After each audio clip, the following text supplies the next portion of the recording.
session with Derek and myself, Shania Shea Forston.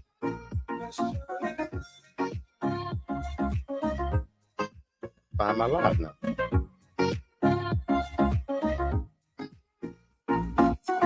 Welcome, everybody. Welcome.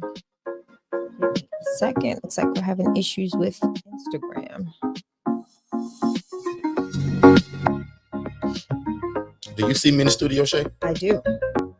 Good evening, everyone. I hope you can hear me loud and clear. Let us know where you're streaming and tuning in from so that we can see what is going on with Derek's computer. But other than I just unmuted, so I should be good now. All right. Actually, I don't even think I'm in the right one, so I got to figure it out. You are, because I see you. Okay, so you that's the right me one. At stage? I don't. Nope, I don't see a picture either. So you are in the wrong studio, but I can see you in the right studio. Sir, good evening and welcome, everybody. I am trying to get us into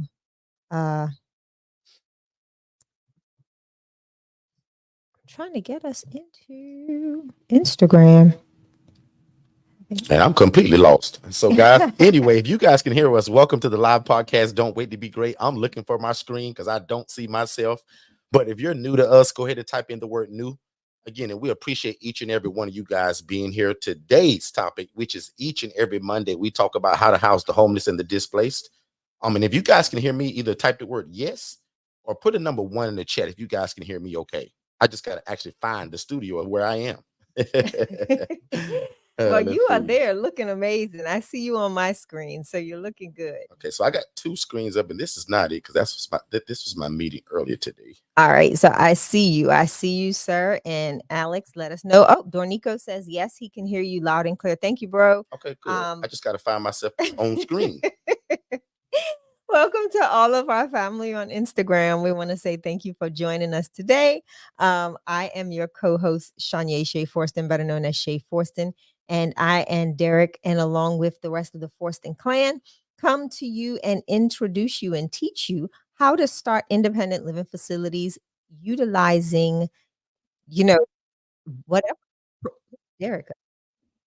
Okay, I think I'm double, so that means I'm in here You're twice. in here twice, yeah. So Shay, if you can come help me real quick.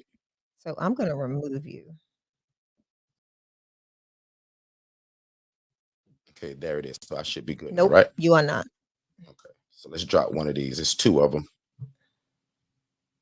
Can you take one of those out? I can't. Let me see if I can mute it.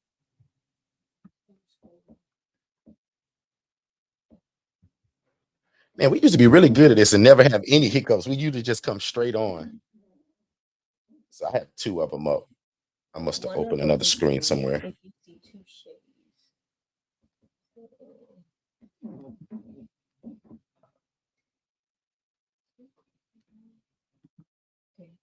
All right, so let's check it in. Okay, I'm still echoing.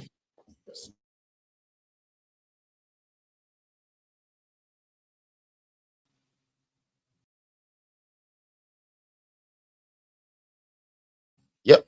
Okay, I think I'm good. Make sure everybody can hear you. Can everybody else still hear me? No, I think I'm still double. You come out completely. Don't end the room. You just leave with all of your stuff. Leave studio.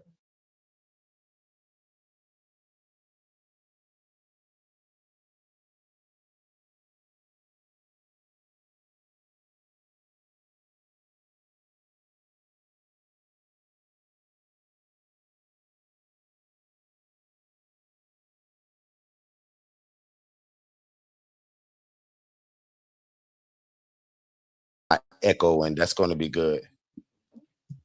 All right, can you guys hear me loud and clear? I'm coming back in my ear double. I hate this. All right, looks like we having some serious issues. Why are you in here twice? All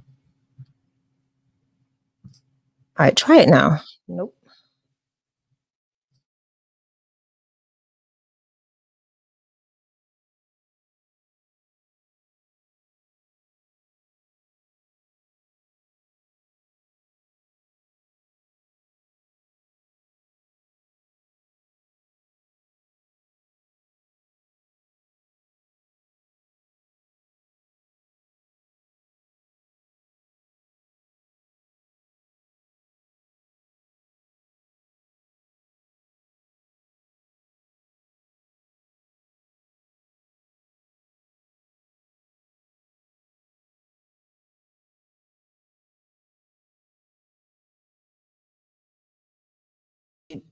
I think we're good now, guys. I think I was able to alleviate one of the Derricks. So now one more mic check. Can you guys hear me okay? And let's bring Shay up on the screen. I mean, no, Shay's not coming on screen tonight. I just remembered. Oh, you can bring my But one more avatar. mic check, guys. If y'all can just do this one more time for me, and I'm sorry. So if you guys can hear me, just put a yes or a thumbs up in the chat. We usually just use to turn this thing on and come on, and we'd be good to go. For the last 3 sessions that we've had some technical difficulties. I'm gonna take about 50% of that because y'all know how terrible I am. But the other bit, I think, is the equipment. I mean, not the Nope, equipment, but it's the not. I know software. exactly what it is. What is it, Shay? What did we do before we started? Well, that should have broke that. So I'm No, not no, no, no, no, accepting no, that no, no. either. I think what it was interference for a reason. So I'm Okay. glad it happened. All right. So So now, nevertheless, welcome, ladies and gentlemen. My name is Derek Forston. Seems like every time we come on now, we got to take 3 minutes to work the kinks out. And guys, I come here a whole hour early just to make sure that we're good. And you never can tell it until we come on. But nevertheless, man, we're here to show you guys each and every Monday how to start your own housing program. And as you can see on this screen, we're going to show you guys what started all of this, right? Many years ago, I used to be a social worker. So if you're just joining us and if you're new to us, type in the word new. We actually got a free gift for you all. But I'm going to jump right into the material today, guys. Many years ago, I used to be a social worker where I used to beg and plead and ask God to get me into something like this, right? So again, for many years, I saw it on the other side of the fence as being the social worker. I always wanted to help people. I always wanted to be involved in real estate. I just didn't know it was going to come through the realm of me being a social worker. So one of the things that I'm going to lead everybody to that if you're completely new to us, and good to see you, Miss Jewel. In fact, I had a conversation about you with my team today because I saw that you put a comment in on while you was watching the live the other day. So my team actually had a conversation about you already, Miss Jewel. So thank you so much for being here. Oh, and by the way, go ahead and share the room. This is going to be really great tonight because if you ever had a desire to house the homeless or the displaced, but you thought you needed a license, you thought you had to have an ALF, which is an assisted living facility, you thought you had to be a nurse, and you thought you had to own the property, my job today is to come here to burst all of those myths. Because again, I used to be the social worker, really discharging these people each and every day. And most of them, I hate to admit it, but I discharged a lot of people to the street because there was nowhere else to go. So again, tonight's topic, guys, is independent living facilities. And this is the best real estate strategy ever. Because this strategy, guys, allows you to do something what most of y'all thought y'all wanted to do, which was open a group home. You're going to hang around us long enough tonight, Miss Jewel, to where you'll find out that these are not group homes that we talk about. So we've coined the phrase, and it's a registered trademark to us now, right? That these are independent living facilities where adults are able to live and thrive. And that's without the need for medical staff and or oversight. So a lot of times when people say, well, Derek, who are you guys serving? What do you guys do? Again, we're serving the adult, not families, not women and children, right? We're serving that independent adult male or that independent adult female, not a girlfriend and not a boyfriend, not the pregnant lady with the 3 kids. These are for individual adult males or individual adult females that can live and thrive without the need for medical staff and or oversight. So once again, that famous question that we always get, what is an ILF? Very slowly and very simple. It's a housing model, which can be a 4-bed, 2-bath home. It can be a 3-bed, 2-bath home. It can be a 1-bed, 1-bath home, Miss Shay. And that's where we take people from homeless to hopeful. And we usually do that by working with social workers and case managers. That's the whole purpose of all of this, right? That's the funnel system. When people say, well, Derek, where do you get these people from? You talk about doing this without a license. You talk about doing this without owning the property. Well, Derek, where does the people come from? How do they pay you, Derek? I'm glad you asked because that's what we talk about each and every Monday. So by the time we end this, you guys are going to know how to do it, how to get into it, and you're going to fully understand that we're able to run these programs without the need to go and get a license, without the need to buy the property. So again, an independent living facility simply for us is a program where you can take people from homeless to hopeful, similar to a group home, but it doesn't take a license. There's no red tape to jump through. I don't need permission to do this. And the people that we're housing are completely independent. And everybody receives a guaranteed income, Ms. Jewel. So that's the gem or the jewel to all of this, right? And as much as it hurts our heart to get a call from a person that's, poor and needy and need a place to live, if that person don't have a guaranteed income, ladies and gentlemen, we can't help that person other than giving them a resource. Yeah. Right. So what we're also real big on is giving resources if we can't physically house them. But again, you're going to find out today, guys, that again, this doesn't require a license. The only requirement to do what we do, guys, is a big heart for people, and you must love God. Because one of the things that we live by is that we love God, love people, and we love real estate. So again, here's this slide again. I'm going to say this probably 50 times a night. Can you do This me is a an favor? environment where people are able to live and thrive without medical oversight like you would need in an assisted living facility. Michelle, you were saying something? I do. I want a favor because I think you stated something in your in just now about why you can't take the married couple or the not single individual. Can you unpack that a little bit? Just a little bit. Absolutely. So this environment is made up for singles. And the last thing that we want to do is kind of bring in a couple, because one of my rules for my program is that we're all family here. Once I move you into my place, we're family. So we don't date each other. Right. First of all, we're not really co-ed that much. We do have one house that's kind of co-ed, but the typical rule for us, right, especially at second chance housing and the way that we teach it, if you do decide to go co-ed, we teach you to teach these folks that they're family. So in Yeah. other words, Mr. Jones, if you try to like Miss Sharon, you nasty, because that's your sister. Now some of y'all gonna think that's real funny, but that's Right. how we present it to them. This is your sister. This is your family. You guys are to look out for each other, not date each other. There's a Absolutely. million other people outside of these four walls. Inside of here, we're family. We work together. We pray together. We live together. We clean together. We eat together. We're family in this place. So Shay, that's why we really don't do a lot of the couples, because I also don't want to give the example that if I let a couple come in, you can That say, well, everybody else can do Derek the said that same. we don't do couples, but Mr. and Mrs. Jones, him and his girlfriend just moved in here. And So not that's the big only part of that. and not only that, Derek, I do want to add this. Um, when it comes to domestic disputes and violence, those are two things that kind of run synonymous, that kind of work hand in hand, with the homeless population at times. And what you don't want is to bring more unnecessary or unwanted attention to your ILF or your facility because of domestic disputes.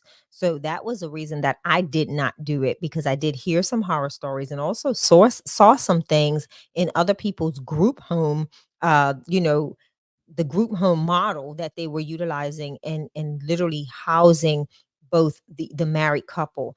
And I actually got a referral one time, Derek, from a young lady that was in a house with a couple. And then the owner of that particular house wanted to relocate the girl into the master bedroom with the couple. And that turned into a fiasco. Fiasco. Okay. So here are those are some of the reasons why, and we educate individuals to go against that because of, again, like I said, domestic disputes, and that's now spilling over into your normal population, and that causing a lot of issues with those that you have. If you want to go from a house of having a full house to now bringing in a couple that now is going through some domestic disputes and it spills over into your clients, you end up with just that couple, and then you're in trouble, right? And that's what you don't want. So that's one of the reasons why we do educate against that per se. Now, if you're going to do a house with all of that population type, then have at it, but definitely have things in place that allow you to avoid any issues with domestic violence within that home. Absolutely. Thank you, Shay. I appreciate that. You're And also, welcome. what I want to go back to is also the person that was asking, because we also get this all the time. Like, Derek, where did you get this idea from? Where did this come from? So, guys, if you have never seen our webinar, which Alex has probably already put in the chat, when we're done here tonight, live, guys, especially if you're new to us, the first step to getting started to this is watching our webinar. The next step, right, is setting up a strategy call to get you started. But many years ago, as I told you, I was a social worker begging God to get in something like this. And what I noticed really quick, that nobody wanted to teach this to me. So I took a Saturday at my own time and I went and visited some of these places. Because guys, if you remember, I told you I was the social worker. So I knew all the addresses and I knew what these housing programs were. People were calling these group homes and housing programs. The reason why we don't call these group homes is because group home has a stigma attached to it. And a lot of people just don't like that name, or they don't want to deal with it. But this is kind of what I saw, some of the conditions. Look at that picture in the middle, guys. I saw a lot of this stuff, that every one of these homes that I would go into, it was dirty, it was grimy, it was filthy. And the part that really broke my heart that I really go deeply into in this presentation, I saw a lady, and I'm going to say God allowed me to see a lady that was making $41,000 a month. And I'm going to say that really slowly again. I saw a lady doing literally what I'm going to teach you guys tonight, making $41,000 a month, but she was housing people in rats and roaches. So all of these bad conditions that were unsafe, improper accommodations, and unsanitary, these are all the things that I saw. Each one of these, I'm going to call them group homes that I went into. They were dirty, they were filthy, they were grimy. And one of them, and specifically, I remember that was full of rats and roaches. Guys, how crazy is that you're making $41,000 a month and you were still housing people in squalor? And I ask this question every time that I tell this story because I have to know it. If you were making $41,000 a month, would that change your life a little bit, ladies and gentlemen? Somebody type yes in the chat. My Instagram people, YouTube, Clubhouse folks, if you guys make $41,000 a month, would that change your life just a little bit? Absolutely. And again, if you own Clubhouse, make sure that you join us over here on YouTube Live. There's a link at the top. Miss Lynette, Miss Wale, and Letitia. There's Letitia Warren. Good to see you, Letitia. Letitia Warren, I talk about you so much when it comes to that HRA and how you heard me teach the HRA one time and you made it work the next day. But anyway, I'm going to introduce y'all to Letitia. Just good to finally see her in this room because we always talk about her. Yeah, so again, we have Tim Harvey over here on Instagram. I already gave him a shout out, so I definitely wanted you to acknowledge. Absolutely. What's going on, Big Tim? Man of God. So absolutely. Hello, Tim. Good to see you, Tim. But absolutely. So again, for the people that's just joining us, we saw a lady making $41,000 a month, literally showing y'all what I'm going to talk to y'all about tonight. Right? So can y'all imagine how that made me feel as a social worker making $28,000 a year? But don't forget what I always told y'all about, right? Because we're going to talk about a ton of times tonight about forget about the money for 2 seconds. Money follows ministry and money follows mastery. And we've mastered the art of housing people in this shared living environment that we've coined the phrase to independent living facility. But Ms. Jewel commented, yes, that if she made $41,000 a month, that it would change her life. Ms. Jewel, I often tell people, I'm no genius. God just showed me a vision of something that I already wanted to do. And he showed it through me through somebody that was doing it the wrong way. So I think somewhere in the Bible, it even said that there is nothing new under the sun. So I never try to make people think, Mr. Kenneth, that I'm some genius that we came up with the model. Not really. We just saw something that was really bad. And we found the way to put our own twist on it to make it now a not to now not need a license, to now not have to own the property, to now I don't have to pretend to be a nurse or a doctor or a CNA. The only requirement to do this is a love for God, a love for people. And if you just so happen to love real estate, ding, ding, ding, ding, ding, ding, ding, ding, because that's the icing on the cake to all of this. Because remember the other thing that we live by. We love God, we love people, we love real estate. But the other one's that I want to please God. I want to help people. I want to be respected by my community, and I want to make enough money to feed my family. And if you guys believe in that, also type the word yes, because that's my prayer for each and every one of you guys. And that's why we come here 3 days a week explaining it, because people hid this model from us. So type the word yes in the chat if you want to please God, if you want to help people, and if you want your community to respect you while you're doing it. And then the last part is that I want all of y'all to make a bunch of money while you're doing it, to build the kingdom of God. Because all of this goes back to the kingdom, guys. And trust me, I'm no pastor, I'm no priest, and I'm no bishop. But I just told you 2 minutes ago, we love God, love people, and love real estate. So this isn't rocket science when I'm telling you I saw a lady making $41,000 a month doing this the wrong way. Can you imagine how I started praying and talking to God once I seen this model? I said, God, you are no respecter of person. You love this lady just like you love me. She just happened to be mistreating your people. And I said, God, I've asked you and I beg you to get into real estate. God, I asked and begged you to allow me to help people. But guess what God did? God gave me everything I ever asked him for, to be honest with you. When I asked God to help people, God, I want to help people. God, I want to help people. He had my wife trick me to go to college. My wife took me to a school, y'all, about, 8 years ago. They said, Derek, let's just go to the school and see what they got. Y'all, before I knew it, by the time I got back in the car, I had a start date. That lady said, Derek, you start in 3 weeks. We'll see you next Wednesday at 8 a.m. Huh? Me? Mhm. For Joanne, orientation. she tricked me right into orientation. Yep. But through the goodness of God, because I'm not the smartest guy in the classroom, but through the goodness of God, I graduated with a bachelor's degree in human services.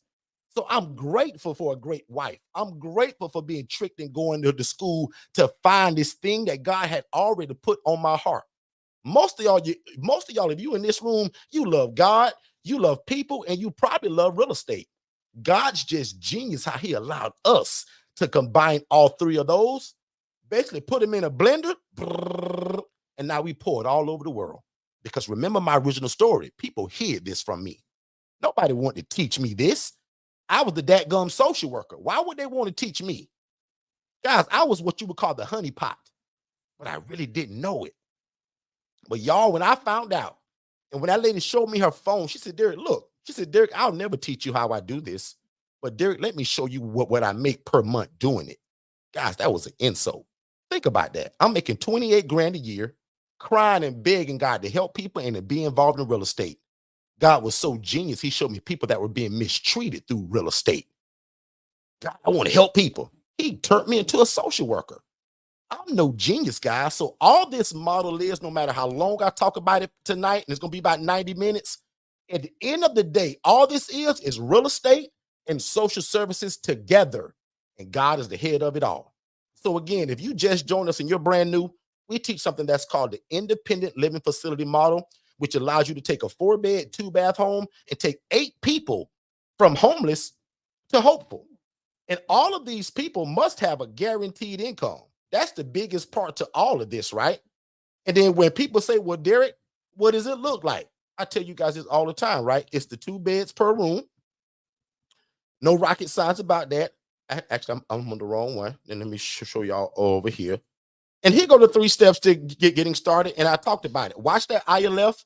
Stalk us on YouTube. Our YouTube channel is kind of a mini college. We want y'all to be nosy. Go and look and see what we're talking about. How dare I come on this live 3 days a week and you can't go and see it? So follow us on Forston Consultants on Instagram, Facebook, Derek Forston at TikTok. Guys, I'm hard to miss on social media. Put it that way. And then again on YouTube, guys, we give step by step and so much information on how to do it. Because guess what, Miss Jewel? I promised God over 7 years ago. I said, God, if you let me get in this and you allow me to quit my job and to show other people, God, I'll go all over the world teaching this and I'll never take credit for it. So when you guys hear me talk about I'm no genius and I use words like dummy me and guys, I'm not the smartest guy in the classroom, guys, I really mean that because the promise to God was, God, I'll never take credit.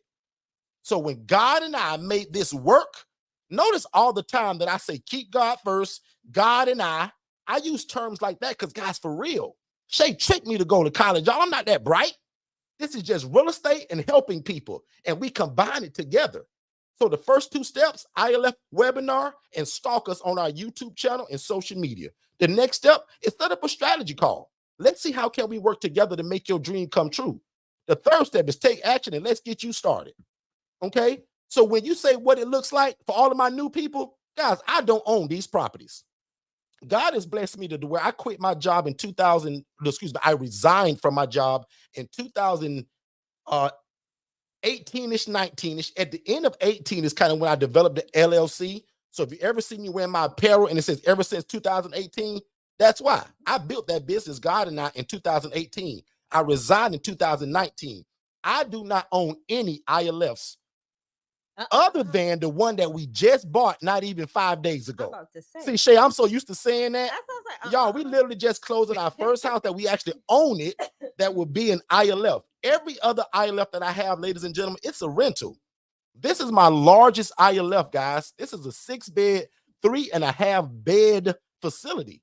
Guys, this house is so large that without stacking people together like sardines, I can get up to 12 to 15 people in this place at any given time.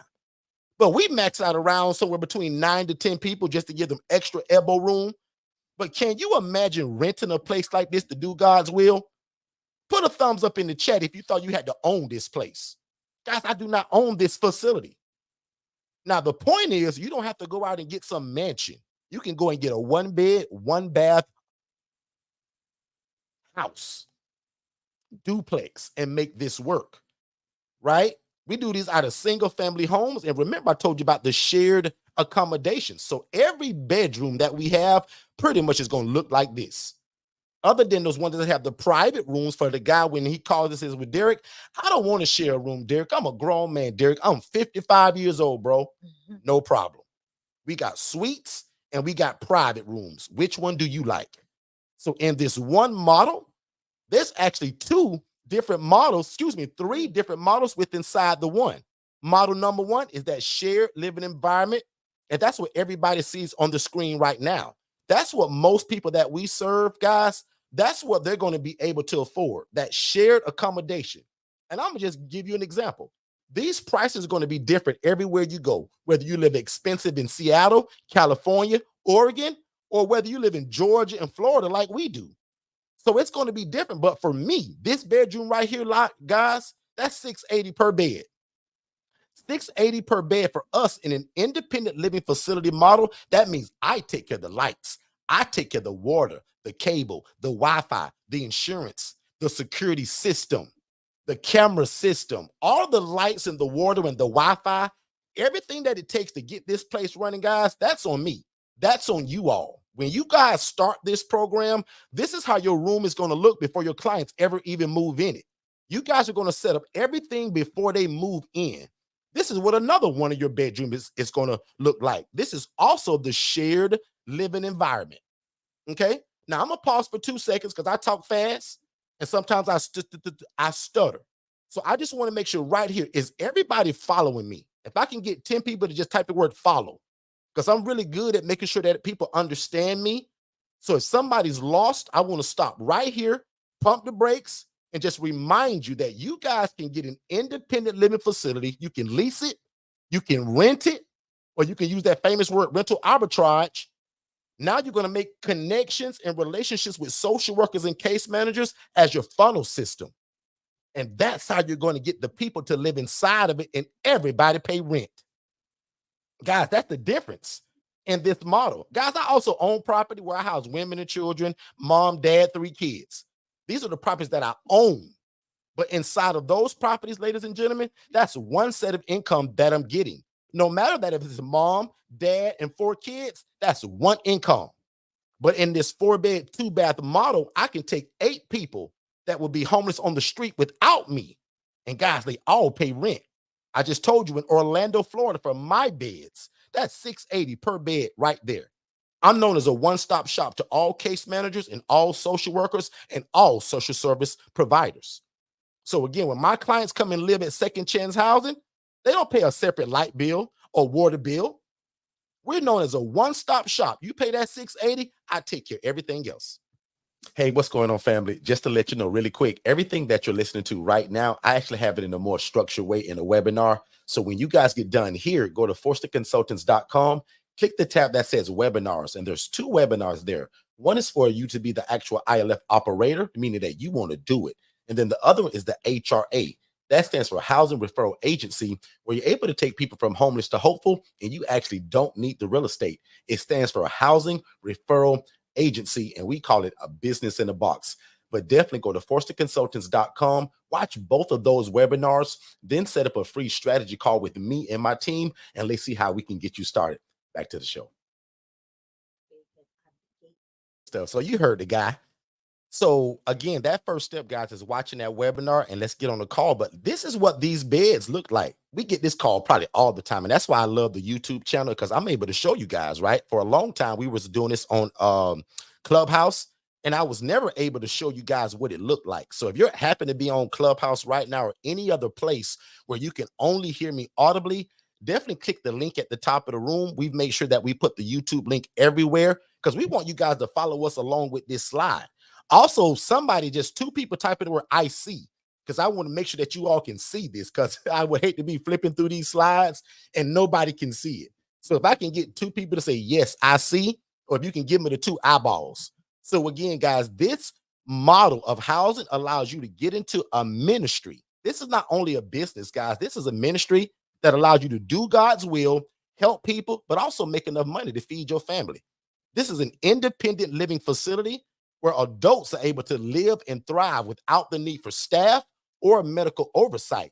This is the big difference, Miss Rita, between this and a group home. In a group home, you got to have a license, you got to jump through red tape, and you can't make decisions the same day. That if you get a call for a client on a Monday, you can't move him in Monday. There's lots of decisions and paperwork and all of these things that have to be done. Guys, in an ILF model, we can get a call today and house somebody till tomorrow. KY Chicky, thank you so much for putting that. Miss Rita, thank you so much. I always like to make sure that people can see it.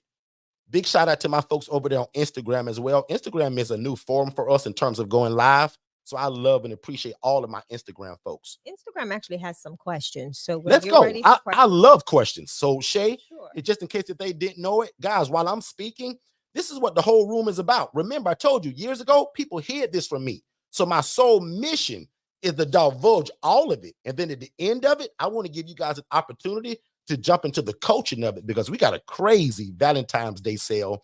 And by the way, if Mr. Ken and if Miss Rita is on this line, my team has done something really crazy that's even a little bit different than what you and I talked about. It's actually lower now. So lucky for you all. I don't think you all did it yet. But if you guys wait until the end of this presentation tonight, there's a crazy Valentine's Day sale that's going to be allowed to go out to the first 14 people that respond to it. And I'm excited to announce that as well. So Shay, give me 2 or 3 questions back to back and I'll knock them out. Yes. So we have Alexis, the realtor on Instagram, who's asking, how do you determine utility cost on top of rental price? Utility cost is going to be whatever they run up in lights and water. It's hard to determine that before they move in. But I'll just kind of give an example right now. I like to kind of go up a little bit just to make sure that we have enough. But for me, lights and water, I live in Florida. So OUC oftentimes is going to do the lights and the water. Some of you guys, it's separated. Some of y'all do gas. But just to give you an example, on even my largest home, that huge 6-bed, 3-bath home, and I'll go to it right here. On any given month, including the summer, I can expect to pay between lights and water. The lights are going to run me about $400 here, and my water is going to run me somewhere between 100 and about 125. And that's at full capacity. And that's like at full capacity. Like right now, there's probably 7 people in this house. I can take 3 more easily. In fact, the master bedroom is so large in this room, there's 3 beds in it, and nobody's in it right now, completely vacant. So if you know of a nice military veteran or elderly adult in the Orlando or Kissimmee area that would love a shared living environment, give me a call. I pay referral fees, right? That's you becoming an HRA, which stands for Housing Referral Agency. So if you send me a referral to fill one of those beds that look like this, I'm going to pay you for it. And we'll talk about how that works too. Miss Shay, did you want to hop in at all before I jump in? Because I also want Shay people to understand that I do this from the standpoint of being an LLC. I'm for profit. Shay, what in the world are you? So I do this out of the standpoint of a nonprofit organization. I'm a 501c3 organization here in Orlando, Florida. I house women who have come out of domestic violence, who've been able to escape and transition out of human and sex trafficking, and as well as the older female that has just, had a bad situation, whether it's a loss of a husband or, the lack of family and friends or even relatives in the area. They choose to reside in a shared living accommodation. And we also house those. We have a new request. Well, not really a new request, but we've always done it. But we're looking at going to a different model, which is going to be the working individual, right? Why not have a shared accommodation for all working adults that just want a co-space, like live in a co-space, to where everything is just made a little bit easier for them financially. With that being said, when it comes to the utilities, how I've been able to assess, I literally use my own home as a marker, because we have a nice size square footage in our home. And when we have company or anything like that, I go off of the highest end of what we spend on a regular basis. Adding an additional percentage. So what I usually do is I say, okay, if Derek and I in the home by ourselves spend about $125, I will add a percentage per person on that house or on that utility bill. And it usually ends up being pretty close or equivalent to what we see. So again, if you know what it looks like, if you're going to get a home in your area, you know what it looks like, kind of estimate what your utilities are. And then if you were to have a full house of individuals, right, in your home, add like 15% on top of for each bed, and you can get pretty close to the estimated cost of what your utility bills, whether it's lights and water. You'll be able to kind of assess that. Yeah. And Shay, just in case if you didn't say this, and I'm Yeah. not sure if you did because I was trying to click something at the bottom. I've had a lady one time, she says, well, Derek, I just took over a rental, but I Mhm. did ask the water company and the light company, what were the previous bills in this Yeah, place? you can get And, that. and I've heard people do it two ways, where it was just a normal house and she Mhm. called to check. But I also had a lady that checked that had I'll call it a group home being ran in that house. Yeah. When somebody moved out, she called and asked the company what was the estimated payment for both lights and water. That's But also something again, you can do. and I'll also give the disclaimer that when I first started, I'll admit my credit was pretty bad. I don't hide anything, y'all. I'm very transparent. And they charged me a light deposit and a water deposit. Shay's credit has always been pretty up to par. Dummy me, I never thought to just let Shay put in her name. Yeah. But in the beginning, so that's just a heads up for anybody that's getting ready to start a facility. If your credit is not up to par, or you may think your credit is great, but their standards, maybe you didn't meet it, they may charge you a light deposit or a water deposit. Yep. And again, I put it in the chat. Somebody asked, well, what kind of populations can I serve, Derek? Ooh. Anybody that's independent, I just gave right? them a prime example of what we're, the Yeah, transitions that I'm yeah. going to be doing. We were seeing an extreme new need for, individuals, whether it's male or female, that are working individuals that just, it's expensive, and they prefer to make the best use of their finances, and letting safe housing be one. If they can find a co or shared living space where they can still actively, enjoy life but have their peace of mind and their privacy, they're good with that as well. So that's a population that you can actually, hone into as well. So for me, I'm going to just say mine again, Derek, if you don't mind. Yeah, absolutely. Excuse me, mine are women over the age of 50 plus.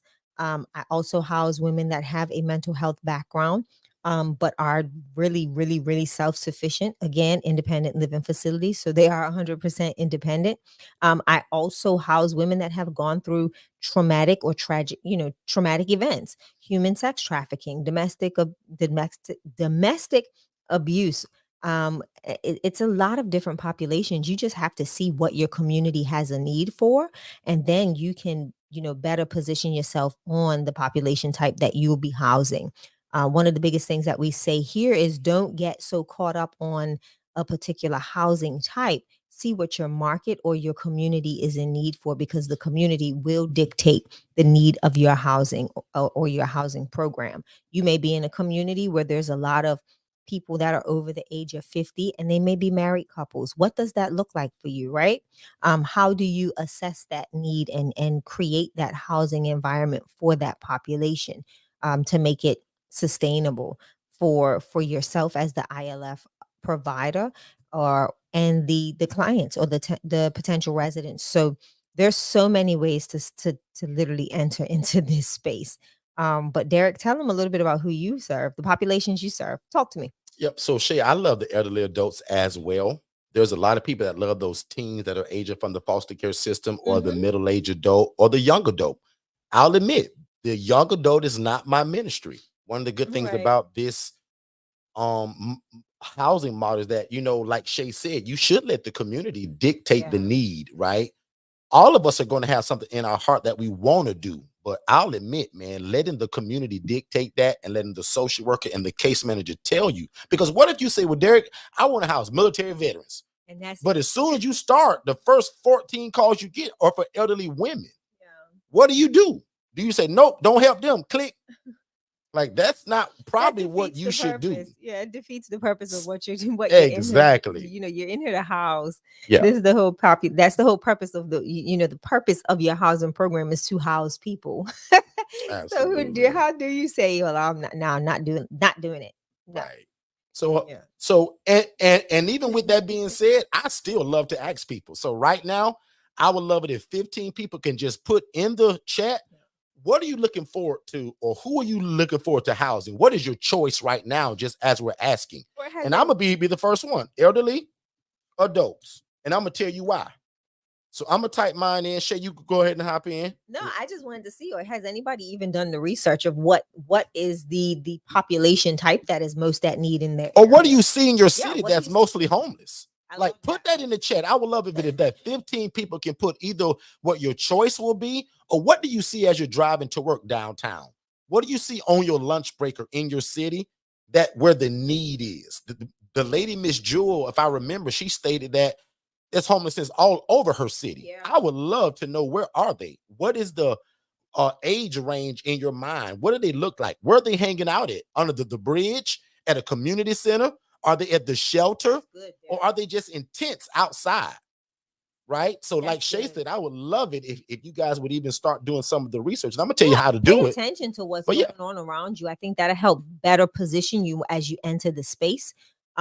Be more cognizant, be more observant to what you see going on around your community. Kind of reach out to people in at the shelters or at your local organizations. I'll give you another gem. Call your church. If you go to a church, the church gets a lot of needs. All the needs go to the church. Always. So if your pastor and your bishop don't know about this, you slipping. So one of y'all jobs tonight is to share this to your church leadership, because all the needs come to the church anyway. Why shouldn't your church be involved in something like this? And how great would it be that you introduce it to them? You got it, Derek. That's what we say, always be on the forefront of knowing when you're getting ready to do something. So start making some headway in that. See, again, scout out your neighborhood. I love it. I love it. Point in time count is something that's always available. Go and look at the point in time count to see. I think sometimes they do segment it by male, female, and like they do a guesstimate on age range too, I believe, Derek. Okay, good stuff. So I'm posting a few of the comments on the screen. Miss Joanne says, I have women only 30 and up. I love it. I would like men too, 30 and up, both in need. And she's in Racine, Wisconsin. Mr. Kenneth, who's also a military veteran, says he would love to house military veterans and elders. So I like that population, and I'll just be honest and tell you why. The elderly adults are not really looking for a party. They're not looking for a lot of activity. They're not looking for the latest new drug to try. They're not trying to go to the nightclub and the party at nighttime. They're usually not sneaking women and guys through the window of the bathroom. They're not staying out all night, coming in drunk, talking loud, blah, blah, blah, blah, blah. Not saying that they can't, but in my experience, as long as I've been doing this, and I don't know why, but God has always put a soft spot for me, for the elderly adults anyway. So that's one. But the second part, again, is that they're set in their ways usually already. Yeah. And I'll admit, guys, I'm very busy today, right? I do a lot of stuff. I'm involved in a lot. And I'll just admit that a lot of my time can't go to maybe that teenager from the foster care system, because a lot of times they need a little bit more oversight, even though they're 18 and they're an adult. So for DCF, Department of Children and Families, that's for us here in Florida. When that teen turns 18, in fact, on his 17th birthday, they start prepping him. When he turns 18 on a Monday, usually by Wednesday, he's out the door. Yes. Every now and again, there's another program that they can enroll into until the age of 21, but a lot of them don't meet the criteria. I think that's so wild. So by the age of 18, Shay, if he turns 18, Shay, on a Monday, by Tuesday, he's out of there. And think about that pastor that we taught this to. Yeah. Derek, my heart is for the young. My heart is for the young. Yep. And he did great for about a year. Yeah.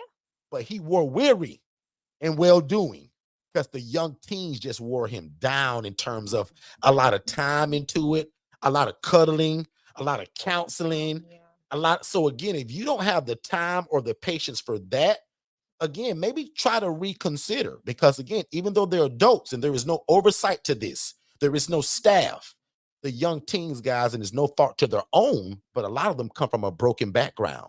And Derek, we did have a great conversation with one of our internal IMB members that I'll kind of just breeze over in one of our private groups not too long ago.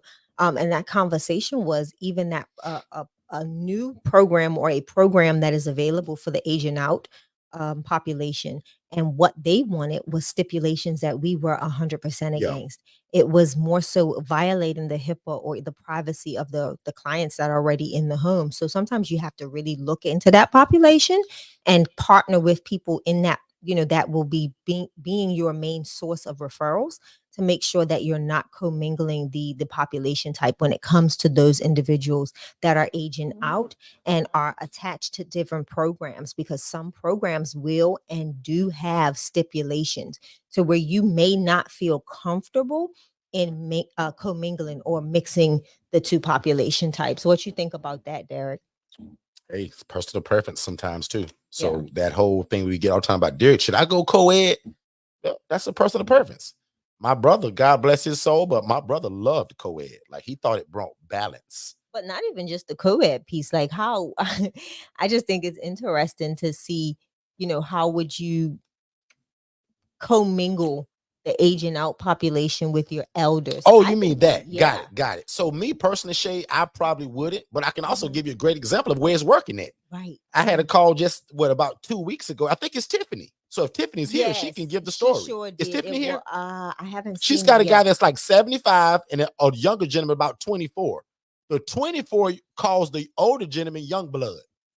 That's his nickname. They watch football together. I guarantee you they watched the Super Bowl last night together. Now, sometimes that Right. doesn't work. The younger guys are just too rambunctious usually, but that's why we do the assessment, to find out what kind of young guy he is. Guys, we just don't move in anybody that calls our phone. There's a whole assessment of how that works. But again, Tiffany probably did the assessment and saw that this young guy had an old soul Mhm. and saw that he would mix well with the younger gentleman. So to me, Yeah. it's perfect The like older that. gentleman. But usually, my older guys, I'm not housing them with my young guys. I'm just not doing it because they don't mix. They don't It's- like the same stuff. It's a lot. They don't watch the same Yeah. stuff. And the young guys are in and out. My older guys are set in stone and they're not going many places. They're good. They're just chilling, and sometimes it just turns into a real, a tattletale fest. Absolutely. And Miss that's what Rita you says, don't I want. see working individuals, men and female vets, and some foster children that have aged out. Neonta says that vets and older men. Miss Neonta is also a veteran herself. Yes. Miss Angela says, my preference is males and the working adult, but my community says they're in need for a different demographic.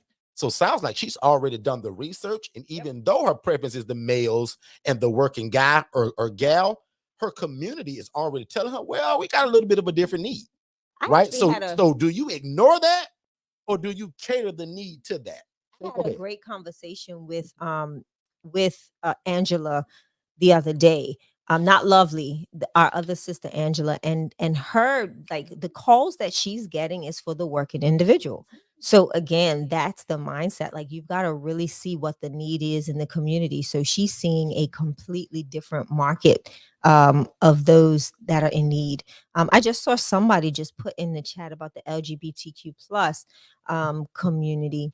Also, there's a gentleman that very we know him very well, and that is all he does. Is he houses young adults that have aged out of foster care, but they are a part of the LGBTQ plus community. And he does that all over. Like, he's got houses in different states, but he does have house managers assigned to each house. So, but he's doing a great job at it and still, Yeah. doing it. So again, there's the population type. My And goodness, and it's that's what's so endless. cool about this model, guys. The populations are endless. Anything Endless. that you can think. Prime example. I work with the program, Shay and I both, and the program is called HOPWA. HOPWA. Write it down because depending on where you live, they're probably there. It's called HOPWA. HOPWA. Now, somebody saying, Derek, what does that stand for? Housing opportunities for persons with AIDS. That's literally what that means. So that means they serve a genre of people that have HIV or AIDS. You must meet their criteria, which means one of them, you must be on the medication for the HIV. Because why is that a stipulation? Because they pay for it.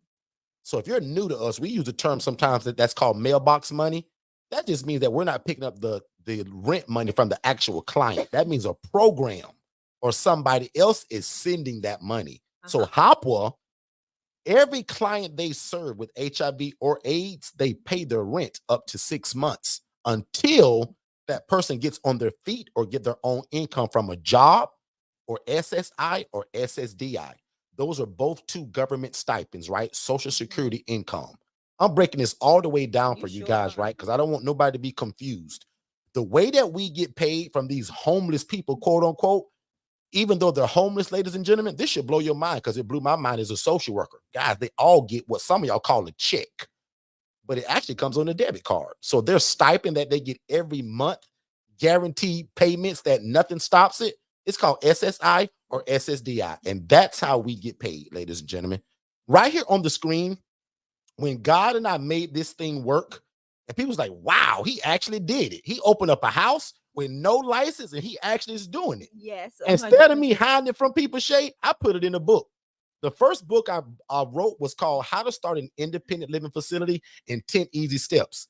That book by itself used to be $97. About a year later, Shay, I wrote a sequel to it that says, I have an ILF. Now what do I do? Meaning that book right there, the sole purpose of that book is to keep you out of jail, out of the courtroom, and keep money in your pocket. Because from book number 1, guys, I made a lot of mistakes. In fact, my newest book is called The 12 Dumbest Mistakes I Ever Made. And in that book, I'm going to talk about a lot of the dumb stuff that'll put y'all in jail, that'll have y'all on the Channel 9 news. But nobody taught me, so I didn't know. Right. So my job is to just divulge it to people. Don't do this. Don't do this. You should do this. Consider doing this.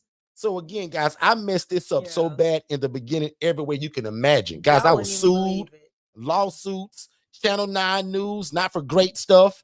Because, guys, I didn't know what I was doing. Nobody wanted to teach me this. Trying to figure it out. So we went through the bumps, the bruises, the mistakes, the lawsuits to now have it to a point today where it runs like rocket science. So this room right here is called what I would call a private room. That guy that when he calls or the social worker says, Derek, I got a military veteran, Derek. And Derek, I'll tell you right now, he don't want to share your room. Derek, this guy gets a big income every month and he can afford that private room, Derek. This is who the room is for. This room is also for the guy that says, Derek, I want to be by myself, man. Like, I don't want to share no room, bro. But I'll tell y'all right now, most of the people that say that, they can't afford the private room. Yeah. So we teach you in your assessment, how do you even find out if he can afford that? Because he gonna tell you. Most people want a private room, but they can't afford it. That shared room, that's gonna fit most people. Or Derek, it's gonna be really tight. Most people that we deal with gonna be able to afford this room right here, Shay. Yeah, and it'll be very tight. So just to be on the safe side for you as the housing provider, kind of knowing what their income is, so you can be able to kind of direct them in the right way to go, right? Because you're going to find yourself educating them because they're going to be unrealistic at times. Mr. Derek, I want a private room. His income is $840. Bro, the private rooms are $940 by itself. You can't afford this, but that $680 is right down your alley. Right. So that's what Shay is leading. Yeah, you want to set them up for success too. And a lot of times you'll realize, like Derek said, they have a lot of unrealistic expectations. And with those unrealistic expectations, there becomes an issue for you when it comes to either one collecting rent or one being the person that they can I borrow $5 from every time they need a pack of cigarettes, right? Or they need something essential. So you want to make sure you're directing them to the right, the right housing model that will best help them and best benefit them, with their income.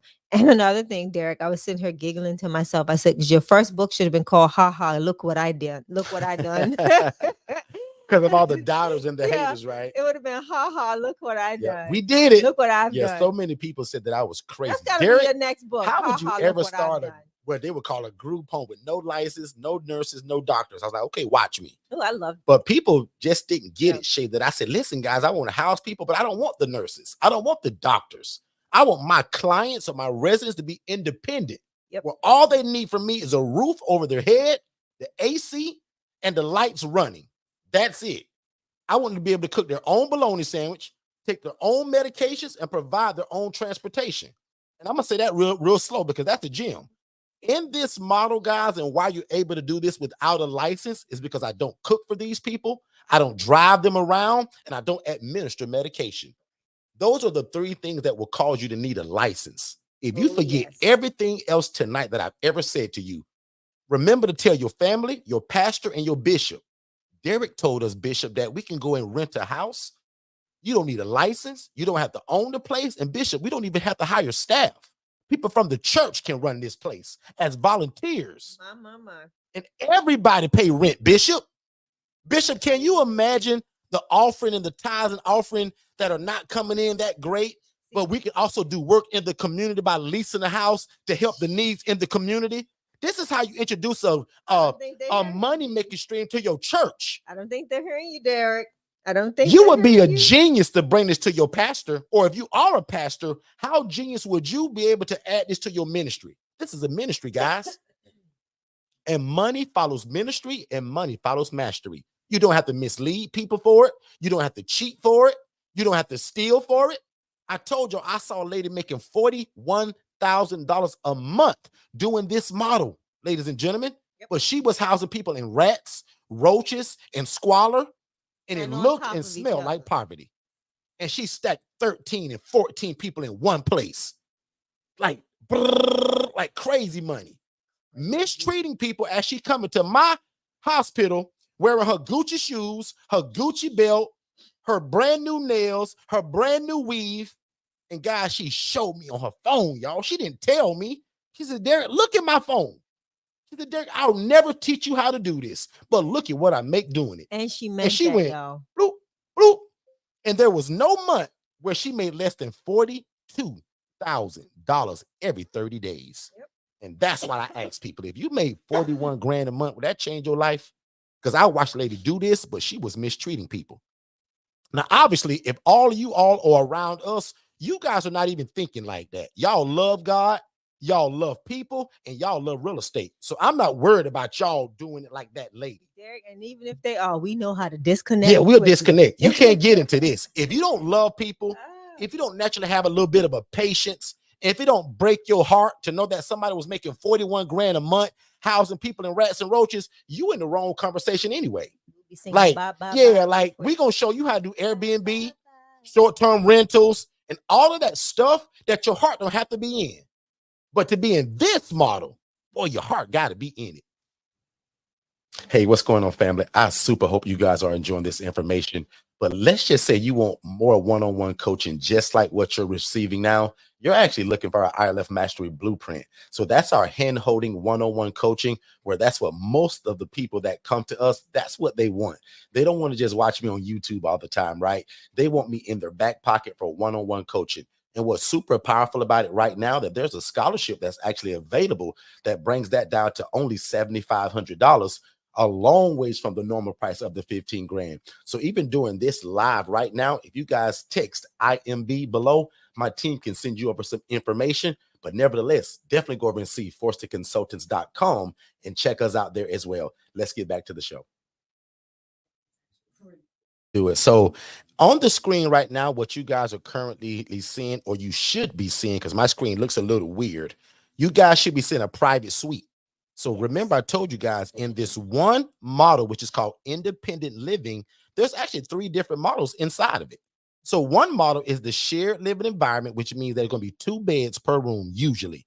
Every now and again, if that room is really big, we put 3, right? Then the next model is the private room. The private room means that he got his own room, his own bed, and he never shares that room with anybody.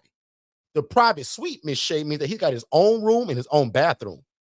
What you guys are looking at is literally one of our rooms that has a bathroom that's attached to it. This guy paid for a private suite. This is the kind of guy that says, Mr. Derek, I'm a private dude. I don't want to share no rooms. I don't want no roommates. I don't want to be bothered. Can I have a room and my own bathroom? Absolutely. Yeah. And we've heard that. And it's just a different price range, right? So I told you all, the shared for us is $680. And then the prices change as you go to private and private suite. Shay, how many women do you have that have a private room? And Shay, I also want you to answer something that Miss Lynette asked in the chat. Sure. Can you do this from a nonprofit standpoint? All right, Miss Lynette, 100% yes, you can do this from a nonprofit standpoint. I am a 501c3 nonprofit organization by the name of the Angela Denise Foundation, and I do house women in this model. Great thing about it is I'm able to apply for a lot of the grants. I can also apply for, with community funds locally and other affiliations through different organizations that have funds that they, put towards homelessness and housing and all of that stuff, that I'm able to say, hey, I apply for those grants and I get them on in.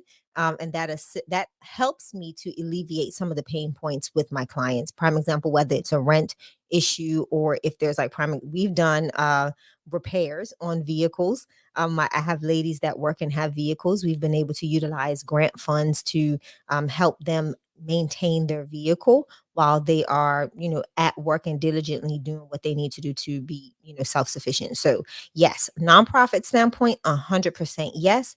The next question you asked me, Derek, was how many single rooms do I currently have? One, two, three. Three private rooms, not What was shared, the but phone private. call? And Shay, how did the phone call sound to let you know that that person wanted a private room or a suite? I've had a few different phone calls. One phone call initially was a daughter calling for housing for her mom. Her situation kind of changed. Her story was, "Hey, I'm getting ready to get married. My mom is, not getting along quite well with my significant other, and the goal is for her to be able to have a private space for herself.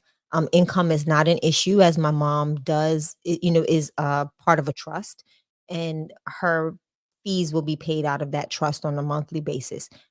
She does have some mental health issues. They're not severe, but I need help. So that's pretty much what that conversation sounded like. So payment was not an issue for this individual. And her next question was, well, is the bedroom completely furnished? I told her yes. Yeah. She says, well, is it possible that you can remove the furniture? Because my mom would love to have all of her own furniture there. So my question to her was, okay, no worries. How big is the furniture? Because in this particular unit, this room is smaller of the rooms in this home. So she told She's me, got a queen, right? Adjustable. yes, she Yeah. has a queen adjustable bed in the room. So Shay, just to make this clear Yeah, to everybody, so your room originally looked like what they see on this screen correct. before she asked you that Yes, question, and then yes. she did what? Who moved all of that stuff? You and I did actually.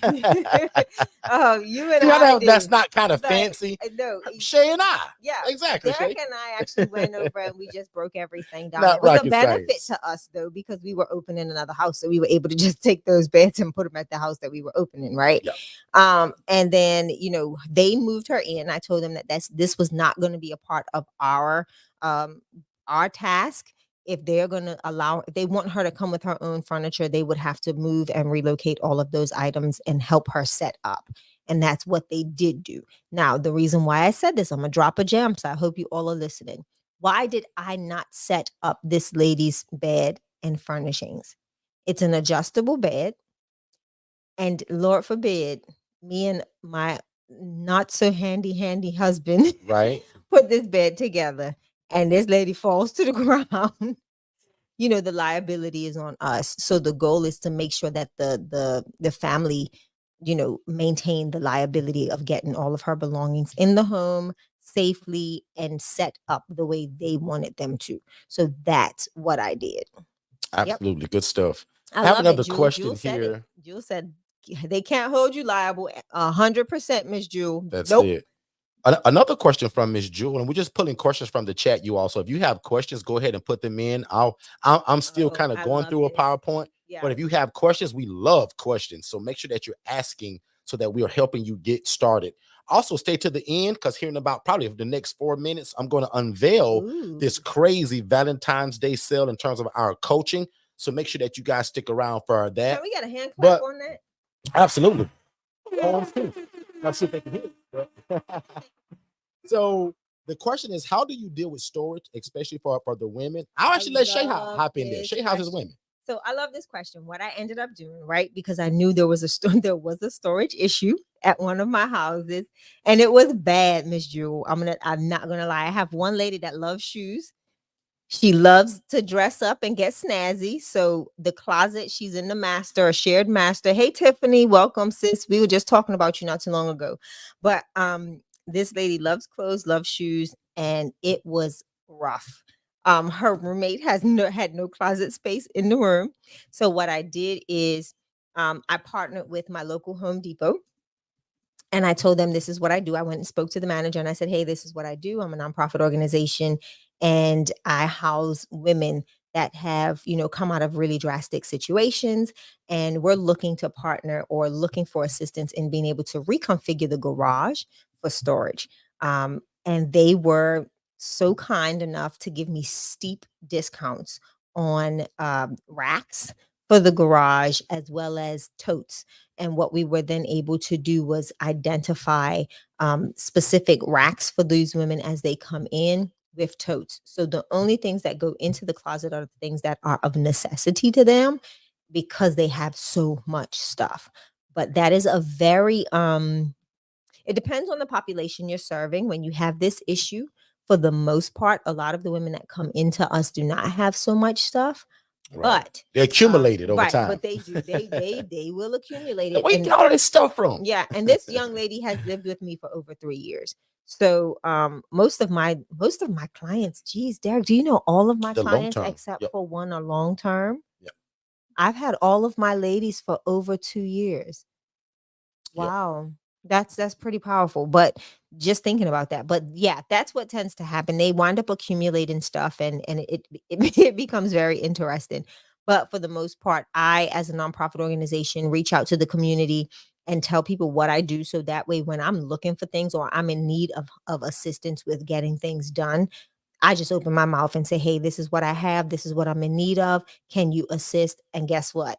I can give you a tax a report, a giving statement. So when you go to file your taxes in the next year, you can now write that off or put that towards charitable donations. So that's been a benefit and a blessing too.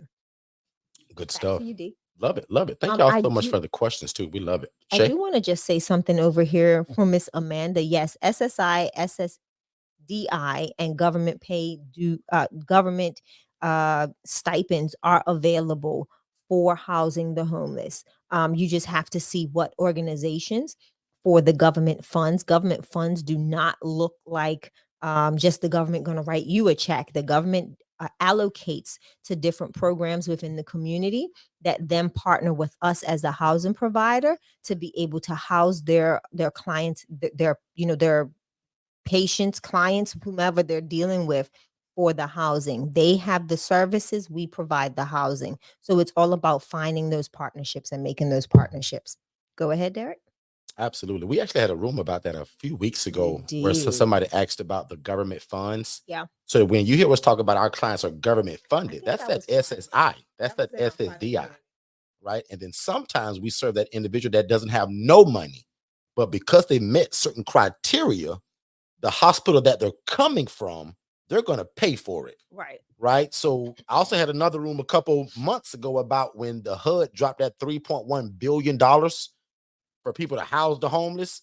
Guys, that money doesn't per se come to me and you, but it goes to the hospitals and organizations. And when they receive it, it's called a grant. When they call you, remember, I told you it sounds like this. Hey, Mr. Derek, how's it going? Great. Got a client for you, Mr. John Jones. John is going to be discharged next Wednesday. Oh, and Derek, by the way, John doesn't have any money. John don't have a job, Derek, and he don't get SSI. But Derek, we're going to pay for it up to 6 months. But exactly, we're going to pay for it up to 6 months until John gets on his feet, Derek. Whether John gets a job or the SSI or the SSDI. So again, guys, that's how this typically works most of the time. So most of the payments that we get, number one is going to be the SSI and the SSDI. That's a social security income that these clients get each and every month without fail. Nothing stops it. The chicken pox don't stop it.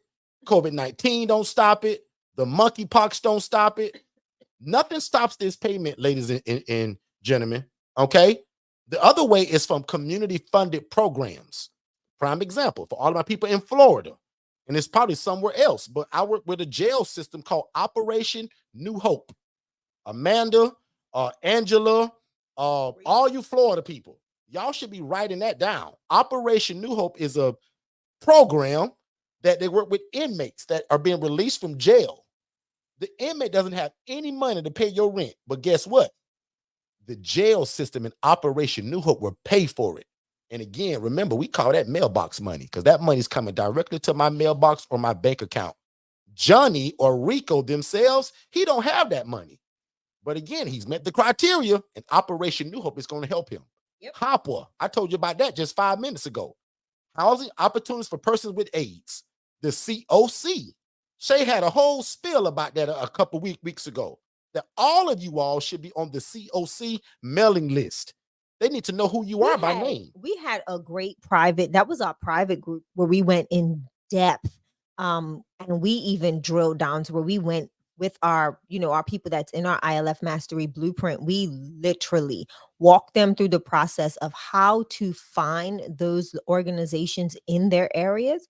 And we showed them how to get on their mailing list. We went through that in our personal group. So if you are not a member of the IMB family, you may want to join. And I think Derek's got some juicy news. Now's the time, and the greatest time to just go ahead and release it now. Why not? So I got a few more slides, but I'm gonna just go ahead and release it now because I also want Alex. I should have had Alex build a slide just for this. But Alex, as I'm talking about this, you can go ahead and put it in the chat. Alex is my assistant, guys. He's one of the virtual assistants that runs a lot of our businesses for us. We talk about that every Tuesday night. How to use virtual assistants and software systems to get rich and to run your businesses. So join us every Tuesday to talk about that. But literally, guys, most of y'all know it. Over the years, our coaching has gotten so big and evolved. Our coaching now is $15,000, right? Which again is very affordable for what this business and this ministry does. Mm-hmm. Most of y'all know that for a long time we've been having on a scholarship for only $7,500, but we are definitely starting today. And for the first 14 people that respond to this, we're actually giving the ILF Mastery Blueprint out for only $5,000. So there's going to be a special code that you're going to have to text or type in, and she'll guide me on this. It's text, but I think it's Be Mine. Hold on, let's get Alex up here to give. Yeah, I think it's Be Mine. But Alex, come on stage, Alex, and let us know that we're doing the right thing. I want to make sure I'm giving these people the right words. But if you guys text the word Be Mine now, Alex, are they texting this to that number? To that text number? Yes, I just put it in the chat. So they have to text Be Mine to the number, then they're going to get an automated message. Okay, perfect. So guys, as I said, the coaching, our ILF Mastery Blueprint coaching has been on sale for, well, actually scholarship for a while, to where as long as you pass those things for the scholarship, it brought it down from the 15 grand to the 7,500. But now we're actually going to do it for the first 14 people that respond to this. And we're only doing this for 2 days, by the way. So we're doing this today and we're doing this tomorrow. So this is great for everybody that's live because nobody else won't be able to kind of jump on this. We're saying this for today and for tomorrow only. The first 14 people that respond with the phrase Be Mine, and you're texting that to 407-326-0086. The first 14 people, we're going to actually give that out for only $5K. There is no payment plans for this one because it's so crazily low. But yes, you still can do the financing. So for somebody that will ask us, Derek, can I do the financing? Yes. But I would tell you to hurry because, again, only 14 people are going to be granted this, and we're doing it for 2 days. Outside of these 2 days, we'll go back to that scholarship model. But right now, tonight, and also tomorrow, the first 14 people in remembrance of Valentine's Day, which is literally in 2 days, we're going to bless you guys, right? Rita says done. Let me tell you, they better hurry up. There's people dinging it already. Listen, my phone's going crazy. Yeah, because that goes right to Shay's phone. So my watch is buzzing. There's about 4 of you all already. So again, about the first 14 people. And guys, that's just our way of saying thank you. That's our way of saying happy Valentine's Day. And that's also our way of kind of trying to lighten the load from last year. Last year was really crummy in terms of it just being a bad financial year for a lot of people. Yep. So we acknowledge that and we want to help. So beyond the scholarship, because you'll still do the scholarship stuff, but beyond the scholarship, now we're going to take the first 14 people, guys, and only $5,000 for the one-on-one coaching, the complimentary virtual assistant. I'm still going to throw in the tax service with Lynette, the business maven. What? And there's a lot of more things, Shay. The HRA business in the box, Shay. The curriculum, the course, Shay, all the ebooks. Shay, all the curriculum, See what happens, they y'all, get when you everything. see what happens when you got natural hair and you doing wash day. Your husband, you leave him alone with the virtual assistants. They start planning stuff that you don't even So know my nothing team about. really pushed it on us. I didn't want to go that low, but my team says, Derek, it was a rough year last year. Let's help these people So, out. But so Derek, boss let's roughed you cater up. it to the first 14 people that respond. So in other words, let's move at the speed of instruction, ladies and gentlemen, and let's make sure that we do that. Miss Shay? Y'all better thank God for Boss Tara, man. Boss Tara must have roughed Somebody my should type baby thanks, up. Tara, because Tara really pushed Somebody must have roughed, man. it. Boss must have roughed you up this week. I mean, today Yep. while I was Rita doing my says, I'm hair. in. She says, done. Kenny says, That is Yahoo, funny. done. Miss Lynette put up her praying. In fact, I think Lynette and I got an appointment this week coming up. So Lynette, I hope that helps you. You was probably planning on doing the scholarship, but now it's an additional $2,500 off of that price. And again, only for today and only for tomorrow. So God bless everybody that caught the live today. A lot of people probably missed it. We do get a lot of replays on this. So congratulations to anybody that wanted to get into it. And yes, we're still allowing the two people to go in together on that. But again, only today and tomorrow. And I do believe tomorrow, Shay, probably by the time we leave tomorrow's live, that deal will be done. So lucky for you all, we'll start at 6 p.m. tomorrow, live again here. And we'll go for 90 minutes or so. But after that, we're pretty much done, and we'll take those first 14 people. Mom Forston, you see what happens? All I wanted to do was go back curly. I wash my hair, and this is what they do. They be having meetings, boy, and I be missing out on all the juice, Mom. So that's what's up. So I want to get back to the slideshow real quick. Thank you in advance. He said, thank you, Kenneth, as well. I hope this really helps your family. And I hope this helps somebody that was like, man, boy, if it was just a little bit more cheaper, I get it. Even though, to me, guys, even the 15 grand is underpriced. We see people get into this and make that 15 grand back in 4 months. Yeah. So let's be real, right?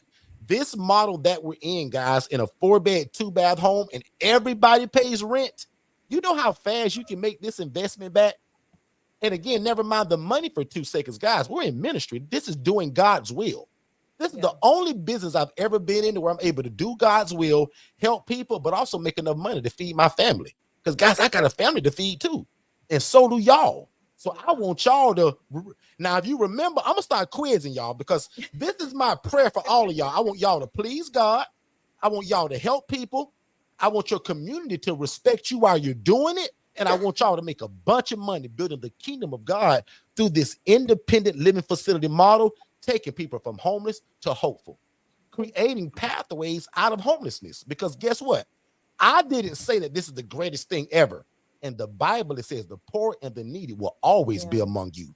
It also says that we are to take care of the poor, the needy, and the widow.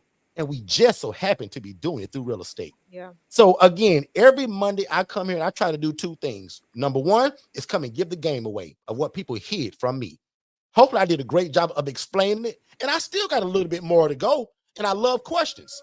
But the second thing that my goal is every time I come on live, Shay, is to give the people an opportunity to be a part of it. Yeah. Some people just talk about it and it's me, me, me. Look what I'm doing. 7 years ago, it was 1 me and 1 house. Today, we're in 29 different states with over 300 ILFs, and that's through the teaching of it. Not me. I got about 10, Shay and I. But through the teaching of it, that's over 300 of these in 29 different states. That's something to celebrate, y'all. Somebody put some hand claps up.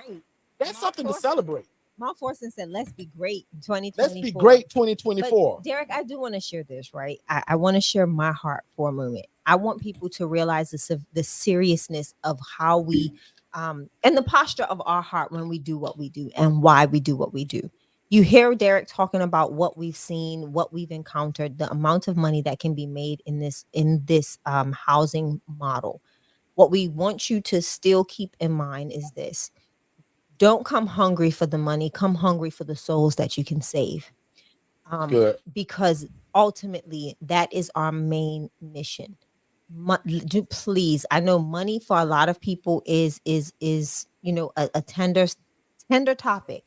But what we don't want you all to do is to get into this space where you're so gung-ho on money. So where now you're calling us every 5 minutes to my Derek, well, I want to make the $41,000 a month. That is not what this is about. This is all about, 1, helping your community. Well, no, 1 is pleasing God. 2 is helping your community. And honestly, the third one is seeing the lives that you get to change. I can speak about every last one of there's several ILF Mastery Blueprint family members within this chat. And I want y'all to just co-sign on some of the experiences that you've been able to experience by housing individuals in this model type. Like, share with the individuals on this live tonight some of the things that have really blessed you. And we will do another room probably on Saturday, Derek, because I know we are running low on time for tonight. But if even if Tiffany or Nianto or Dornico is available to come into the studio to just share what's on their heart and what they've seen this housing model do for individuals, I'll send them a link so we can close out the room with their story. I want people to hear the heart behind people that we see that are successful in this housing model. Joanne, you are successful in this housing model. You are getting another house. You are full. So we want you all to take some time, come if you are available, if you can, just come in to the stream and share with our listening audience what your experience has been with your clients, and just give them one example of what Absolutely. a client has done to really impact your heart. My goal for today was to have the Mr. Arthur video uploaded, but Yeah. unfortunately I was unable to complete that. But I will have it done tomorrow, Derek, and maybe on But there's Saturday also I'll a lot of share it. great stories on our Yeah. YouTube channel of our ladies' house, of our men's house. Just go and see some of the impact, guys, of some of that stuff on our YouTube channel. Because, like Shay said, right? And notice, guys, we don't talk about money a lot here. Money follows ministry, right? Money just happens to be built into what this is.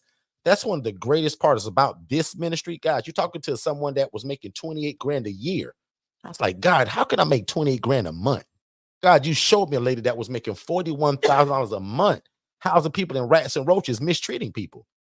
I was like, man, can you imagine how my life gonna be once I get into this and do it the right way and then share it to other people?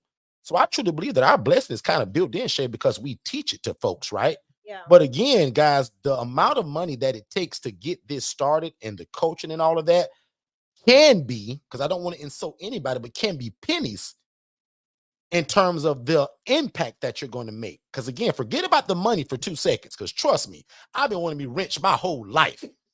Because I jokingly tell people I've been poor my whole life until God showed me this. Now, trust me, I never ate out of the garbage can. I never slept on the sidewalk. I never had to sleep outside. So not that kind of poor.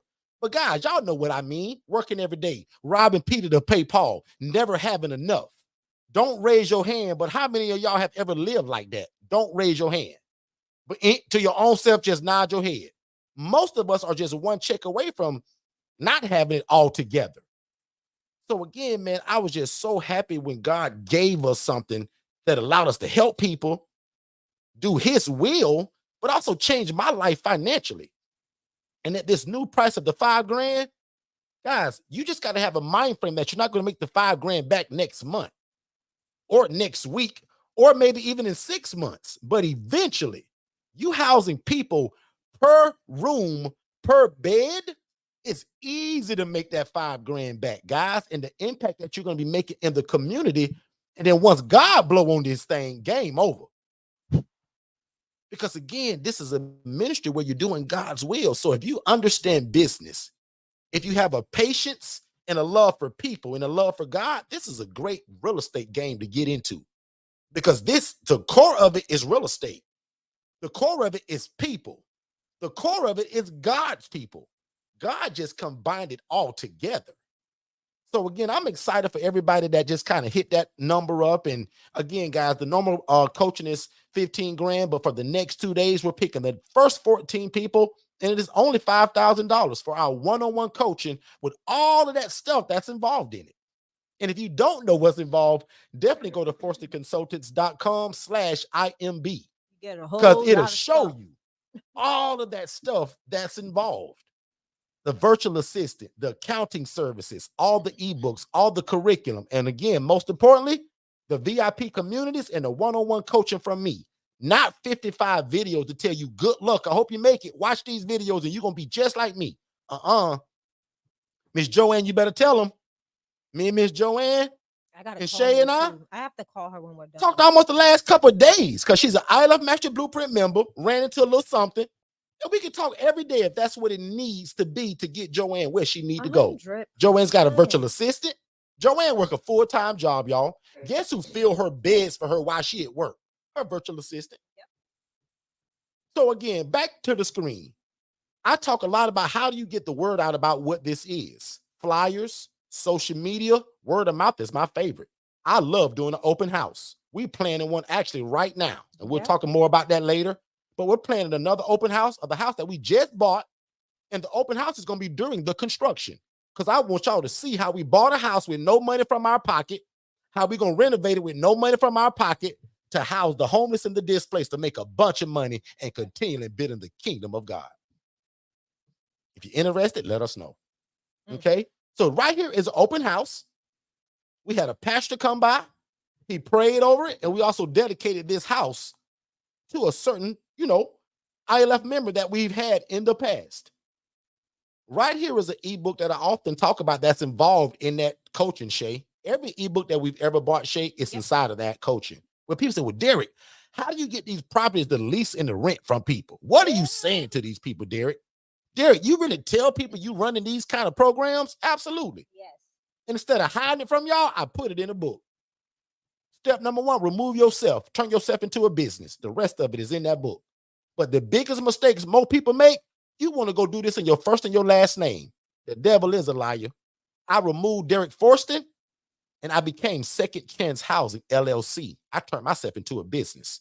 Now, whether you want to be nonprofit, S Corp, C Corp, that's up to you. And luckily for you, I give you my accountant up to 3 months in this package. That's kind of a new feature. I've never done that. So if you want to know what our newer stuff is, the business coaching is new to that package. Lynette, the business maven, my accountant, is new to that package to help you with your startup, your LLC, your nonprofit, your business books, your structure. Again, Lynette is going to keep you out of jail. Okay? And then the virtual assistant, because most of y'all got jobs. Most of y'all busy. Most of y'all real busy with your kids and their sports activities. So who's going to answer that phone? Who does the social media?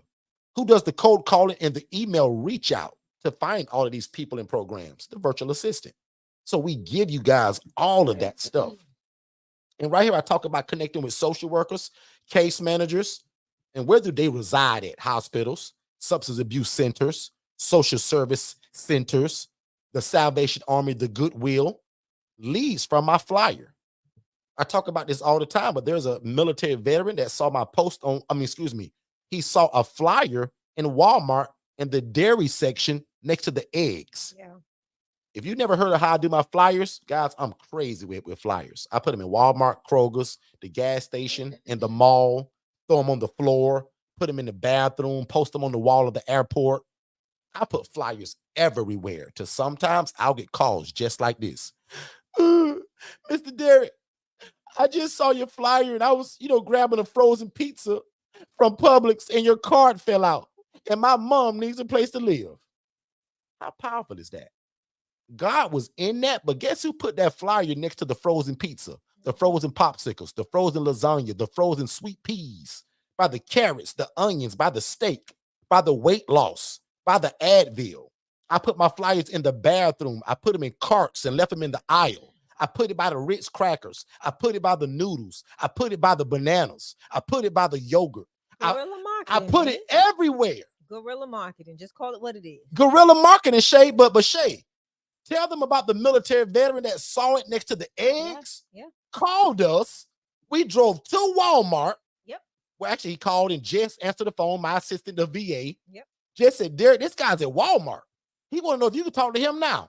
Let's go. We drove to Walmart, and if you look at my social media, y'all, please go and be nosy. This guy's got in his hand a wad full of money and that debit card that I told you guys about. Begging you to take it. Begging me to take it because he wants somewhere to live. Like now. He was like, man, I can't believe y'all house somebody like me. You pay the lights, you pay the water, and you pay the Wi-Fi? I pay you one fee, Mr. Derek? Yes. So you're going to see, simply because of my flyers, some guy who's a military veteran saw my flyer about the eggs in Walmart, called us. I drove to Walmart, done the assessment in the parking lot. Mm-hmm. One of the biggest things that make us successful, besides God Almighty, is doing the proper assessment. I done the assessment, guys, in the parking lot, which means let's see if he's a good fit for my program. Because if not, I'll refer him to somebody else. Right. And that's the HRA, Housing Referral Agency play that we teach every Saturday. Housing the homeless, and you never need real estate. You need relationship. But this guy, we drove to Walmart, assessed him. We housing this guy today. But look in his hands on the video. He's got the debit card that I told y'all about. He's got a wad full of money in his hand, ready to pay rent because he saw my flyer, and now he's on Instagram looking at all of what we do. That's why I told y'all, man, social media is also an absolute no-brainer. If you're not using social media, guys, to get the word out, shame on you. Yeah. Join your local COC. Shay told you about that. Your local homeless shelter in your area. You're giving too many jams. Like tonight, that's where you're going to get the folks from. Shay, I'm trying to be so nice tonight. I'm trying to give the game away like I do all the time. Hey, Alex, I'm gonna start muting his mic. So what I'm gonna say to this is that if you think that this is good, can you imagine what that one-on-one coaching like? Hello, somebody? Again, if you think tonight is good, can I get 5 people to say, Derek, this is great information? There's a lot of y'all here, but can I get 5 people to say, Derek, this is great information? Because again, I got 2 goals every time I come. Give the game away and then give you guys an opportunity to get into it. Yep. And hopefully, Shay, I've done that tonight. Hey, what's going on, family? Just to let you know really quick, everything that you're listening to right now, I actually have it in a more structured way in a webinar. So when you guys get done here, go to forstonconsultants.com, click the tab that says webinars, and there's 2 webinars there. One is for you to be the actual ILF operator, meaning that you want to do it. And then the other one is the HRA. That stands for Housing Referral Agency, where you're able to take people from homeless to hopeful, and you actually don't need the real estate. It stands for a Housing Referral Agency, and we call it a business in a box. But definitely go to forstonconsultants.com, watch both of those webinars, then set up a free strategy call with me and my team, and let's see how we can get you started. Back to the show. It's kicking me out of here for the night, y'all. But hey, I hope that you guys enjoyed it. I'm actually 2 minutes over my time anyway, so I actually still fulfilled everything. So I'm gonna turn it back over to Shay. We're going to begin to probably shut things down. I see Dornico just popped in. He's also an ILF Mastery Blueprint member who's from the Dayton, Ohio area. Dornico, can you just jump in real quick and tell the people who you are, where you're located, and how long have you been in this, and what population do you serve? Can you hear me? Yes, sir. Loud and clear. Okay, yeah. I'm headed towards 3 years. Slowly. Wow. Good stuff. Time is flying, right? So we're moving slowly towards. We're not quite halfway there, but I think it's a journey, one worth taking. And for somebody that's wondering if it's worth it, I love what I do, and it's unfolding into something that's clearly bigger than me. So you find yourself becoming a manager for you, and becoming someone that's advocating for something you created and something that you're grown to love. I love the relationships that came from this, and it's great things ahead of me. With that being said, there's that responsibility that comes with that. So don't cut corners. That I live by that. I get all of the issues. They're gonna come, but take it with a grain of salt. You know what I mean? Deal with them directly. If you need help, reach out, and just above everything, trust God. And it unfolds into something beautiful. You're never gonna know until you take that first step. So I've taken my first steps. A couple steps after that, there's ideas that I'm having, doors that's opening, opportunities that's being presented to me. All the while, I still got to take care of these 3 houses with all of the people that's inside of them, making sure that I'm leading by example and showing them what the love of God really looks like, what it feels like, what it sounds like. Should I get an attitude when somebody pops off at me? I could, but I don't. I show them what grace is. So, I'm learning. There's a lot that happens during this journey. You know what I'm saying? So with 3 houses, that's beautiful. But I'm looking ahead. I see 10 houses.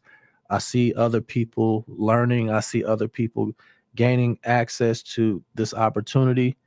And then that's the cycle. I also see, you know, how important it is to be grounded and stay rooted to those that have been a blessing to you.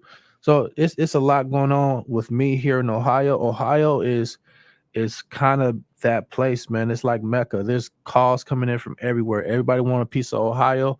And Yeah. I'm excited about that, bro. So it's like I get all Yeah. kinds of calls. I'm like, where y'all want to do what? It's something that happens. I just had I'll say this and then I'll land. I just went to Detroit for a funeral. My baby cousin got killed.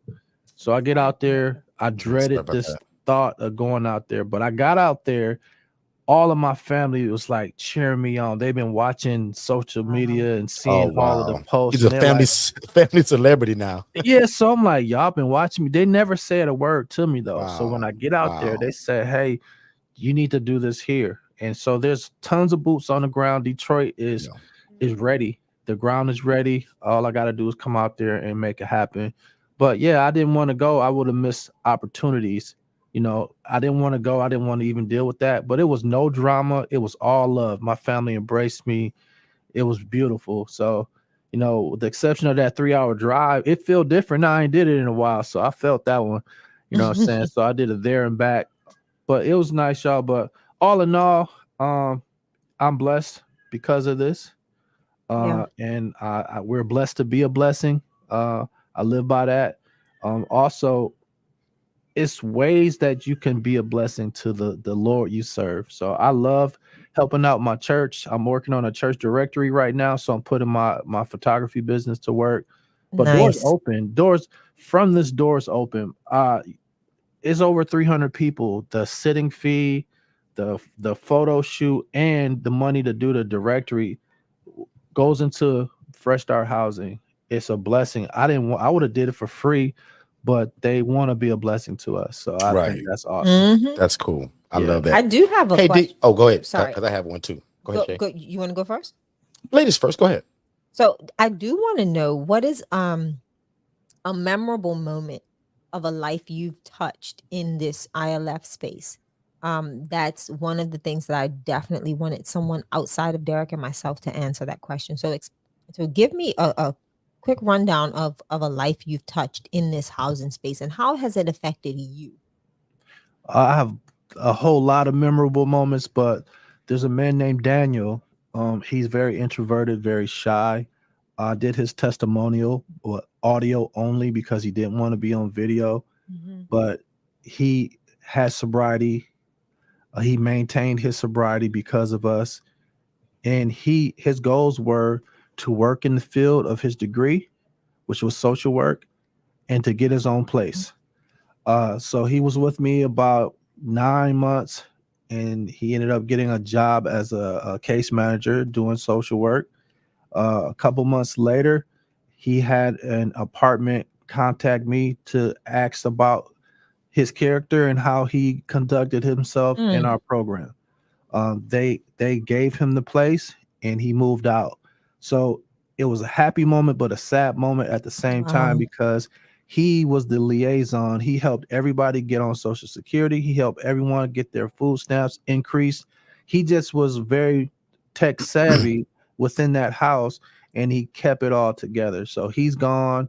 All my original cast is gone. Now I got new people, and it's like I just started. So Mm. you know what I Wow. mean? Okay. So I had to recreate the culture or kind of help that come about. But that comes with the territory. I flip beds all day and I'm very good at it now.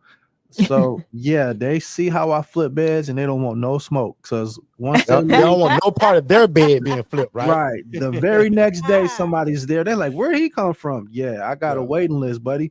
You know what I'm saying? And Mhm. D, if you do me a favor, remind me next week, bro, and we'll talk about what does that mean by flipping beds? Because I guarantee you right now, there's 15 people in this room that has no clue what that means.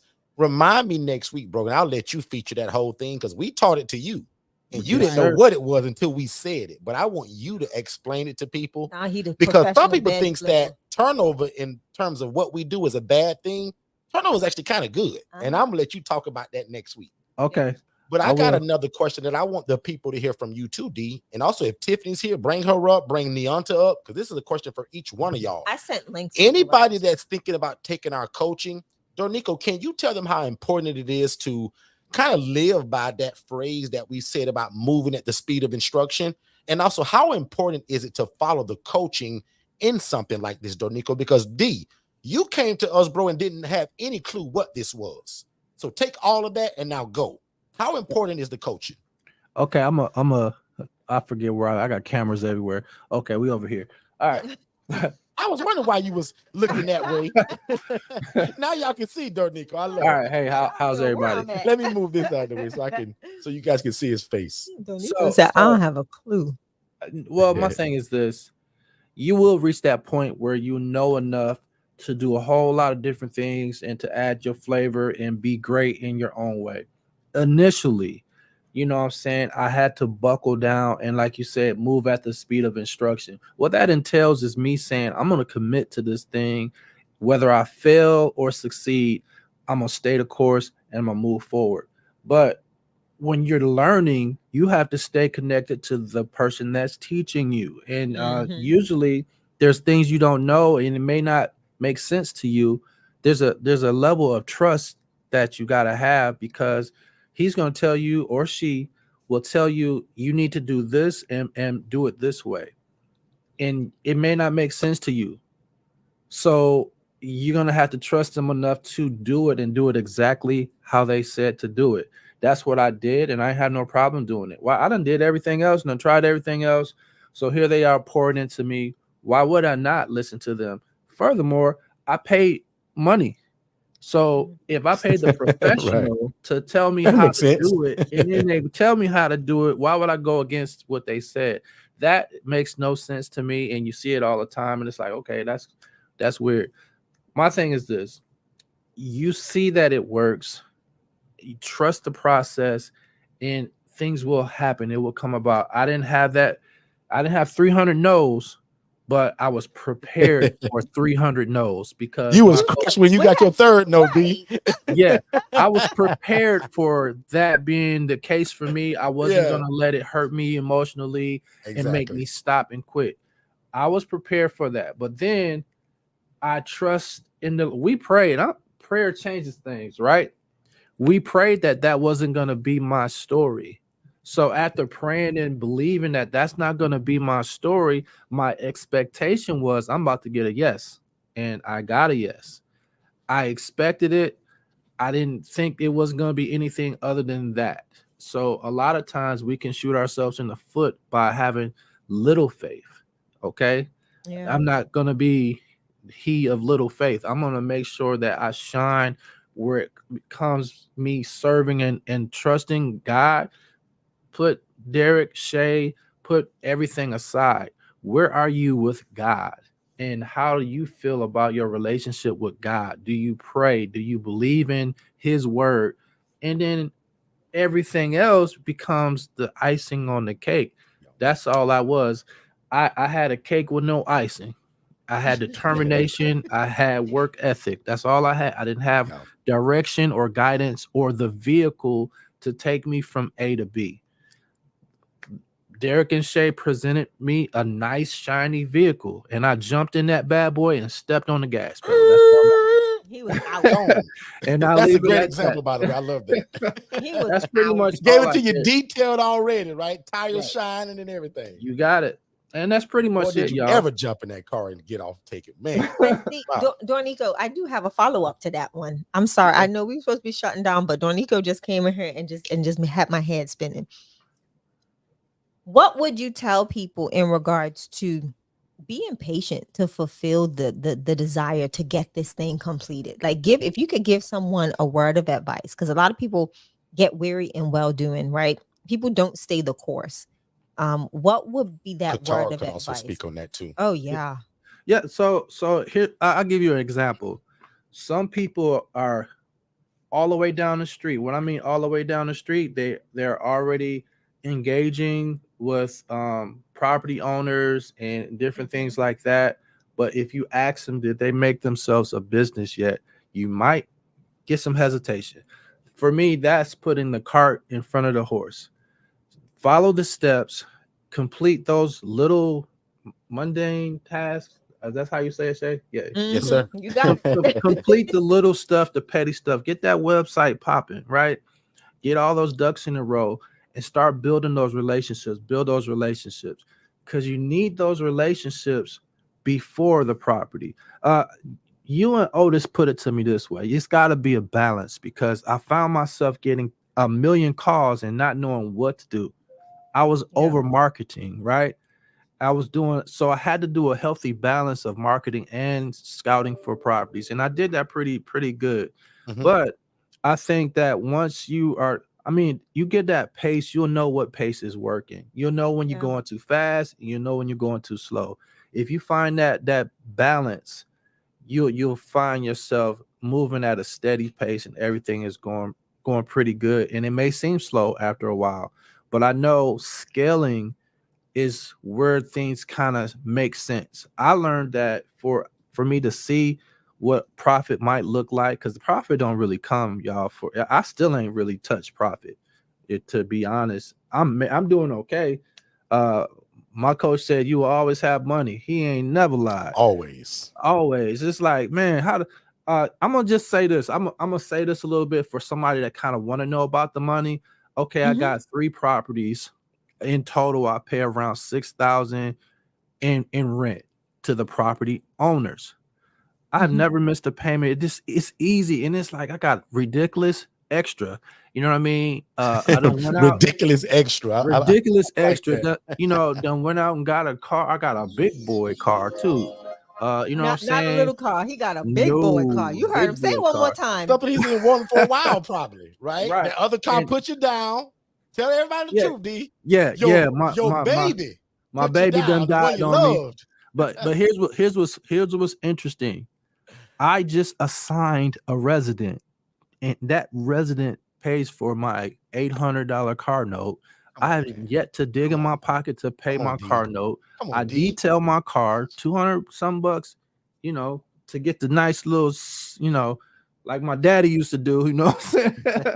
But I say that to say this. I say that to kind of open your mind to the possibilities. There are ways to do this. And then, there's bills that you have to pay. They get paid and it's like, man, there's still money left. I didn't see that happening. I didn't see that at all. I was actually worried. I was getting in trouble, because I was just ambitious and I was going for it. But now ain't nobody Yeah. messing with me. I'm left alone. I Yeah. do what I'm supposed to do, and I make sure You everything proved is. yourself. I proved myself. Through And D, through hey, proof of concept. right. Somebody told me you just gonna have to prove. Hey, it's funny you mentioned that, Derek, because that did happen. You're absolutely right. That happened. But D, it's I hate to say it, bro, but I haven't been wrong about anything yet. not you Hey, haven't. because Dornico, this D over here had to prove himself too. Okay. I'm telling you, man. All right. Oh, And I just okay. love it again because, again, Donico, Tiffany, Neontas, all of the people that we've taught this to, especially the people that do what I call move at the speed of instruction, it's you guys that make us look like geniuses, right? Because, again, Donico, it's people like you that get into this and you make it seem easy, right? You didn't go through all the stuff that I went through, and you're not supposed to. Why? Because the teacher went through it already. So, again, he mentioned some stuff that I'm going to just kind of pinpoint again. He kept God first. God is the center of his life and his world and his business. If you missed that him talking, listen to the replay. But God is the center of all of this. The other part is the coaching and the moving at the speed of instruction. What he also didn't tell you is this. Most of my ILF Mastery Blueprint members, most of y'all will call me about once a week, some of y'all twice a week, and I love it. I tell y'all to call me every day. But Dornico called me every day for 3 months. Every day. He took Francesca's He's somebody place as a that wedge. didn't want to make mistakes. He didn't want to assume. He's thinking, okay, Derek claimed he know everything. I'm going to ask him everything. Dornico will call me and say, Derek, I'm thinking about getting the blue comforter or the gray one. Which one should I get, Derek, and why? Dornico, get the blue one because blue means trust.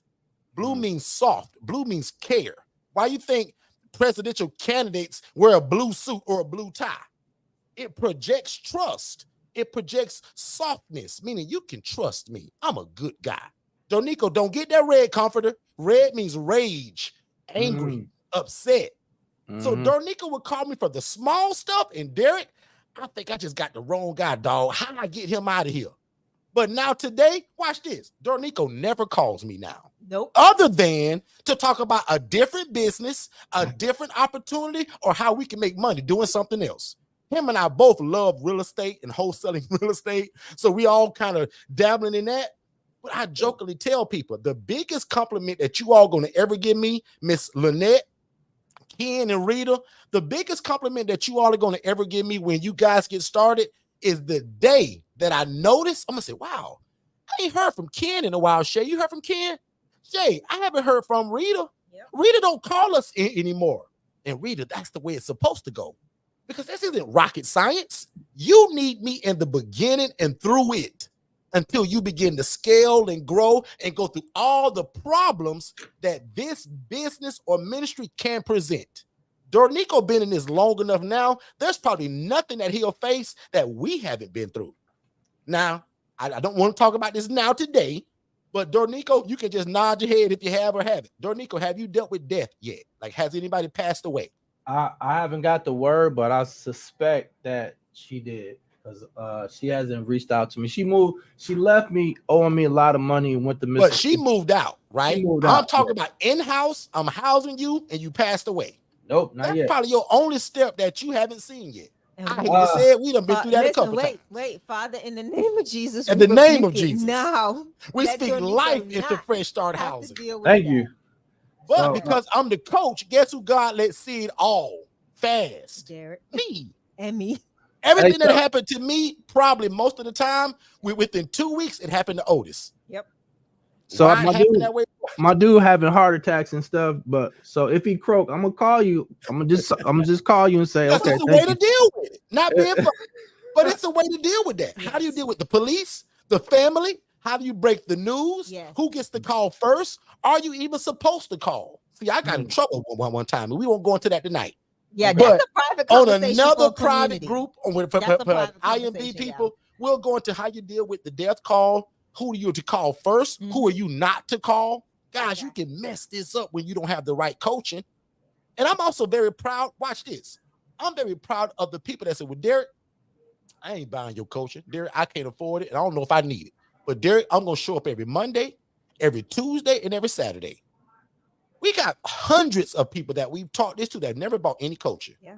And trust me, most coaches will never tell you this because they want you to spend your money. I'm honest enough to tell you, and God has blessed me enough, I don't need your money. This is for y'all to change the life of you, your family, and your community. This investment is more about you guys than it is about me. And it took my coach to teach me that. Because I used to kind of get back in the day, I used to get a little down that we offered stuff, and I'm thinking it's great, and nobody get it. My coach is like, Derek, if people don't see the value, they don't buy it, there's nothing wrong with you, bro. They don't believe in themselves. They don't see the value in themselves. So, guys, I'll tell you right now, from my coach to yours, if you sell something, if you have a product or service and people don't get into it, and it's got to be good, and you got to present it in a nice light, guys, it's not you. They don't believe enough in themselves. So anybody that falls into this room and want to do what we do and don't see our coaching as worth it, first of all, God bless you.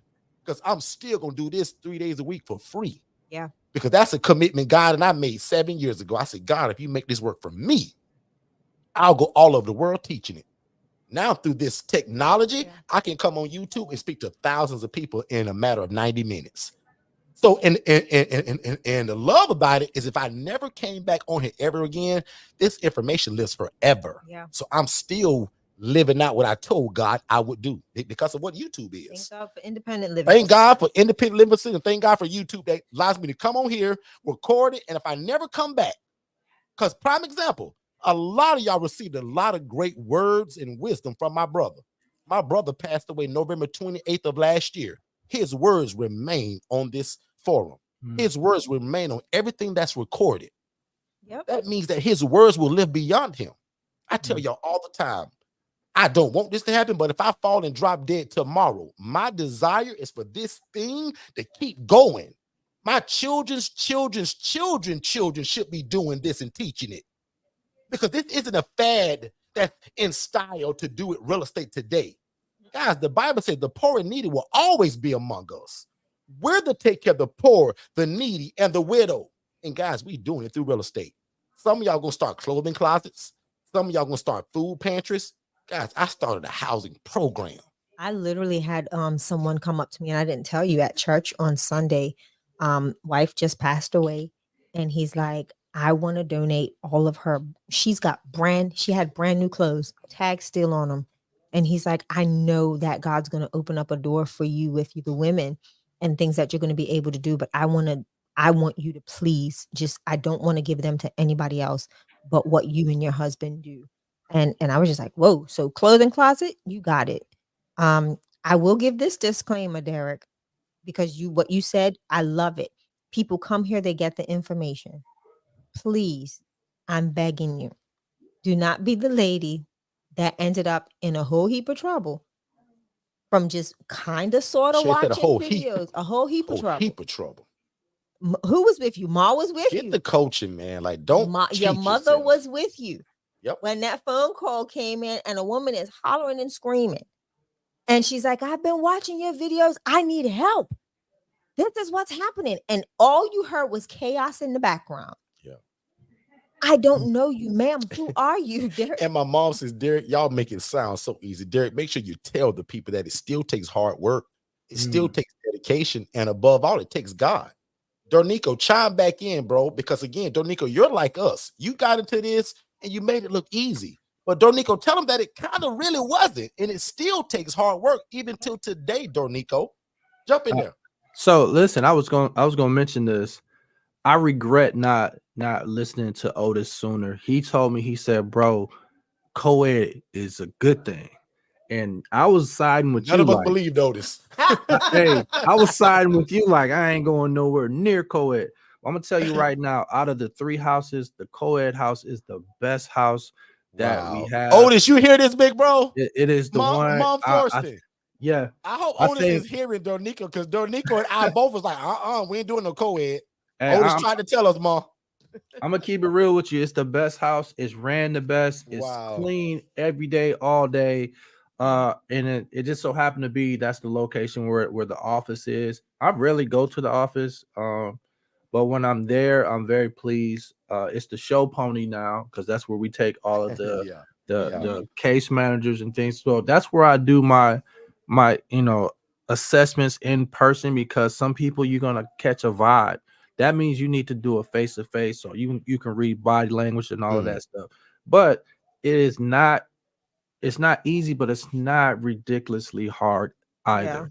Yeah. If you simple instructions, I'm talking about apples and oranges, something a second grade class could do. You know what I'm saying? And it's like, just this square goes into that square hole. You know, nobody's putting the circle in the square. That's what I see when I see people do this incorrectly. It's too easy in that regard. But the work comes with your effort, like you doing what you're supposed to do with that vigor, and that effort and that aggressiveness. And that's kind of what I do. You got to make calls, go make the calls. You need to visit these facilities, go visit those facilities. Don't show up in your pajama pants and flip-flops. Come on, y'all. Go there professional, like you got $1 million in the bank. I don't care if that's $5. Go there, and you know what I'm saying? And that's what I saw. Like, I looked at all those videos and I became the teacher.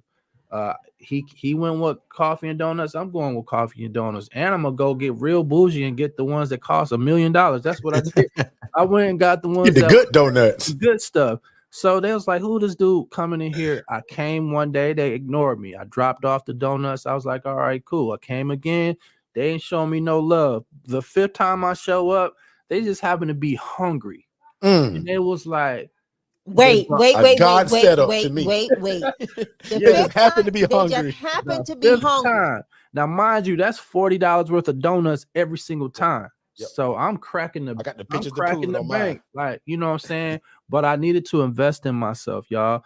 So when you go talk to these, these behavioral health hospitals, it takes a while to get from that front desk to where all those case managers are. And I was just there passing out my flyers. I know that flyer wasn't even getting out of that little space, but I would just be there and I'm like, all right, cool. So I'm sitting the flyers with the magazines, they over there. I got the flyers by the door. I'm like, Derek puts it in the freezer at the grocery store. Surely I can put them all through this little place. And that's just kind of how I did it. So every little thing, I took a little bit of what Francesca did. Y'all gotta see my website. Check it out. I put y'all on my affiliate page. I got the Angela Denise. I got Nice. You better come on with Forston it, bro. Consultants. Everybody that rock with me, I'm putting That's their it. logo on my website. Good stuff. It's some Partnership. You're showing partnership. I love showing that. partnership, but I love I have it. people praying for all of us, y'all, and that's kind of where we need to be at.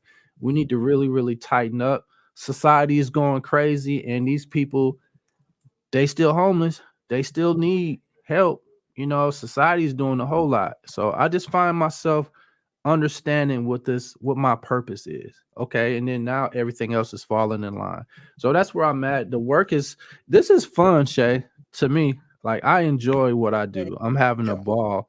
You know Did what you I have mean? as much fun, Dornico, on that job you had before, like when me and you first met? Did you have as much fun on the So I job? was let me get real close. I was teaching 7th and 8th graders. Okay. Woo! I God was bless getting you, brother. cussed out and attacked and all of that by these little baby kids. Yes, I said it. Lord have So mercy. I was like, I don't want to do this no more. And I was out. That's the Ran end into of that. us, and the rest is history. Yeah, that And yeah, thank there you God, go. big shout out to Don Daniel too, because without Yeah. Don, this probably wouldn't even be possible. So, But it's so many people that I love that rock with us. There's Nisi. We got Janine. Anybody need some? Janine is a great contact. Nisi is a great contact. You know what I'm saying? I got everybody. Ruthie, all my people that keep up with me, love y'all dearly. Barrington, all of those, Joseph, they really nice. They reach out and they just check on me and stuff like that. But you get to see everybody at different stages of this journey. And it's just a beautiful thing to look at. And you know what I'm saying? So for me, I just sit and watch all of these new people fall in love with this model. And I sit and watch all of these new things happen. And I have 1,000,001 ideas. And God is putting me on a path to do great things in my area. But the thing that I've learned was be ready at all times. Okay. And that's something that I learned from my military days. Just be always ready. That's what we were. So I'm ready for whatever God has for me in whatever direction He sends me. So I want y'all to feel good, man. It's like it's never gonna be the same. I'm still processing that Otis is not here. Derek, this not gonna be the same for me ever. Yeah. But I see that the show, your mission still has to move forward, and I think you're doing really great. And I appreciate that, man. Thank you so much. No, And also thank I'm you to serious. everybody that also put it in the chat. Some people didn't know, right? It's funny that we're still getting people that like don't know until they start watching the content. It's like, wow, so that's the brother. Like one lady just bursted out in tears on. I was like, ma'am, don't do this because you're gonna make me cry. I'm gotta teach you, I gotta coach you. She's like, oh my God, I didn't know. I watched the webinar. So for all of you guys that don't know, I'll just say it. My brother was a big part of what we do here at Forston Consultants. He was the co-founder with me.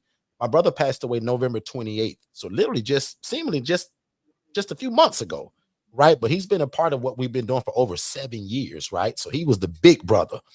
Even though I pulled him into this, Otis was the big brother, right? And anybody here will tell you how much of an impact that he made on each and everybody that listened and heard his voice.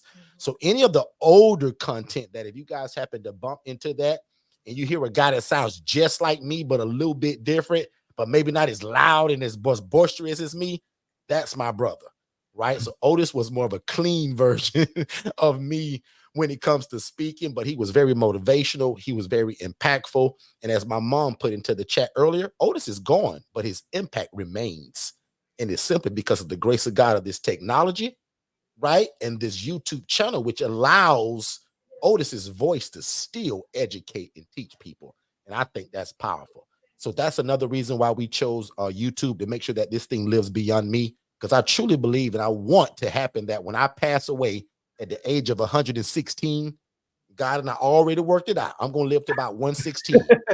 Literally the next year when I pass away, which should be 117, somebody's going to be doing this still. My son, my family, like people that are surrounded by me.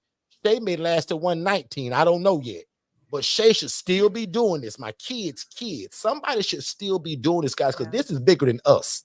And that's what I mean by this. This model is bigger than us. So when I'm long gone, I want somebody still teaching this. And Donico, if it ain't you, I'm going to come back and hunt you. Somebody better be teaching this to be able to help other people change their lives, change their community, and ultimately do God's will. Ladies and gentlemen, my name is Derek Forston. I improve this entire message. I appreciate each and every one of you for being here. We're also going to be back here tomorrow, 6 p.m. live again. So every Monday, every Tuesday, and every Saturday, we're always here. But what I want everybody to do once we're done, I want y'all to go be nosy. Look at the YouTube channel at Forston Consultants. Subscribe to me. Let's become friends on Facebook at Derek Forston. Also at Forston Consultants. So everything and every site is all Forston Consultants. But on TikTok and Facebook, that's Derek Forston. And I want us to become friends because we put a lot of different content, sometimes not even all the same, on all of those genres of like channels. So check them all out. Go be nosy. Show it to your family, your friends, your business partner, and definitely show your church, your pastor, your bishop. They should know about this, guys. All the needs come to the church anyway. How great of a member would you be if you brought this model to your pastor, right? And I'll do all the talking. You just introduce it and say, boy, I know this guy named Derek, him and his family, his wife, his mother, their whole family do it, pastor. And they'll come talk to you by yourself about it, pastor. They'll do a Zoom. So your pastor, your bishop, they should know about it, especially with this crazy sale. So if you just joined us, we released a crazy sale. Most people know that our one-on-one coaching is 15 grand. The scholarship brings it to 7,500. But for the next 2 days, guys, it's only $5,000. There's already about 6 people that commented that they wanted it. So again, we're only doing this for the first 14 people. I'm going to assume probably 5 to 6 more people will get it tonight once the replay keeps playing. So again, guys, move at the speed of instruction. And no matter what, man, keep God first. Take the coaching. Even if you don't do nothing but come here every Monday, Tuesday, and Saturday, move at the speed of instruction. And then again, just pray and tell God each and every day what you want to do. Because guys, it's hard to lose when you're asking God to do his will. God, I want to help your people. God, I want to do your will. Now, will you release real estate to me, God? Will you release the people to me, God? Will you give me the relationship with the social workers and the case managers and the hospitals? Because God, Derek said that that's what I need to make this work. Real estate, and I can rent it or lease it. Social workers for the relationship of how I'm going to get the clients.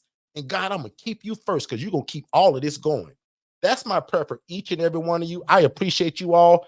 I'm going to land my plane there. I'm going to let Shay probably shut us down. Shay, I hope we got all the questions. If we didn't, you'll tell me. I think we did. Big shout out to Miss Lynette, who I have an appointment with this week. Miss Valerie this week. I have a Miss Linda this week. I have the Wilson family. I heard it's about 11 of you all. There's a family by the name of the Wilson family. They're supposed to be on tonight, Shay. It's 11 of them, Shay. Wow. And they're going to go in it together. And I'm going to teach them all together. That's awesome. And if they get this package, all 11 of them, Shay, can be on that same screen. That's how I feel about that. So big shout out to the Wilson family. And there was one more gentleman that's on my schedule for this week. I think his name was Carl with the K. So Mr. Carl with the K, if you're here, I'm excited for you. And I'm lucky, or I'm happy and lucky for you that you heard this announcement. So I hope everybody that was contemplating the 7,500, I hope that you guys are in this room. Miss Rita and Ken, you guys were about to pay yesterday. So I'm glad that you did it because now you save another $2,500. Guys, I'm done. I love y'all. See y'all tomorrow. Miss Shay, close us out with anything you have, and then we'll play your song on the way out. Absolutely. I want to say thank you to everyone that joined us this evening. Go ahead and follow the Angela Denise Foundation. That is ANGELA Denise DENISE Foundation at Instagram and Facebook. We're ramping up in some content. We also are going to have some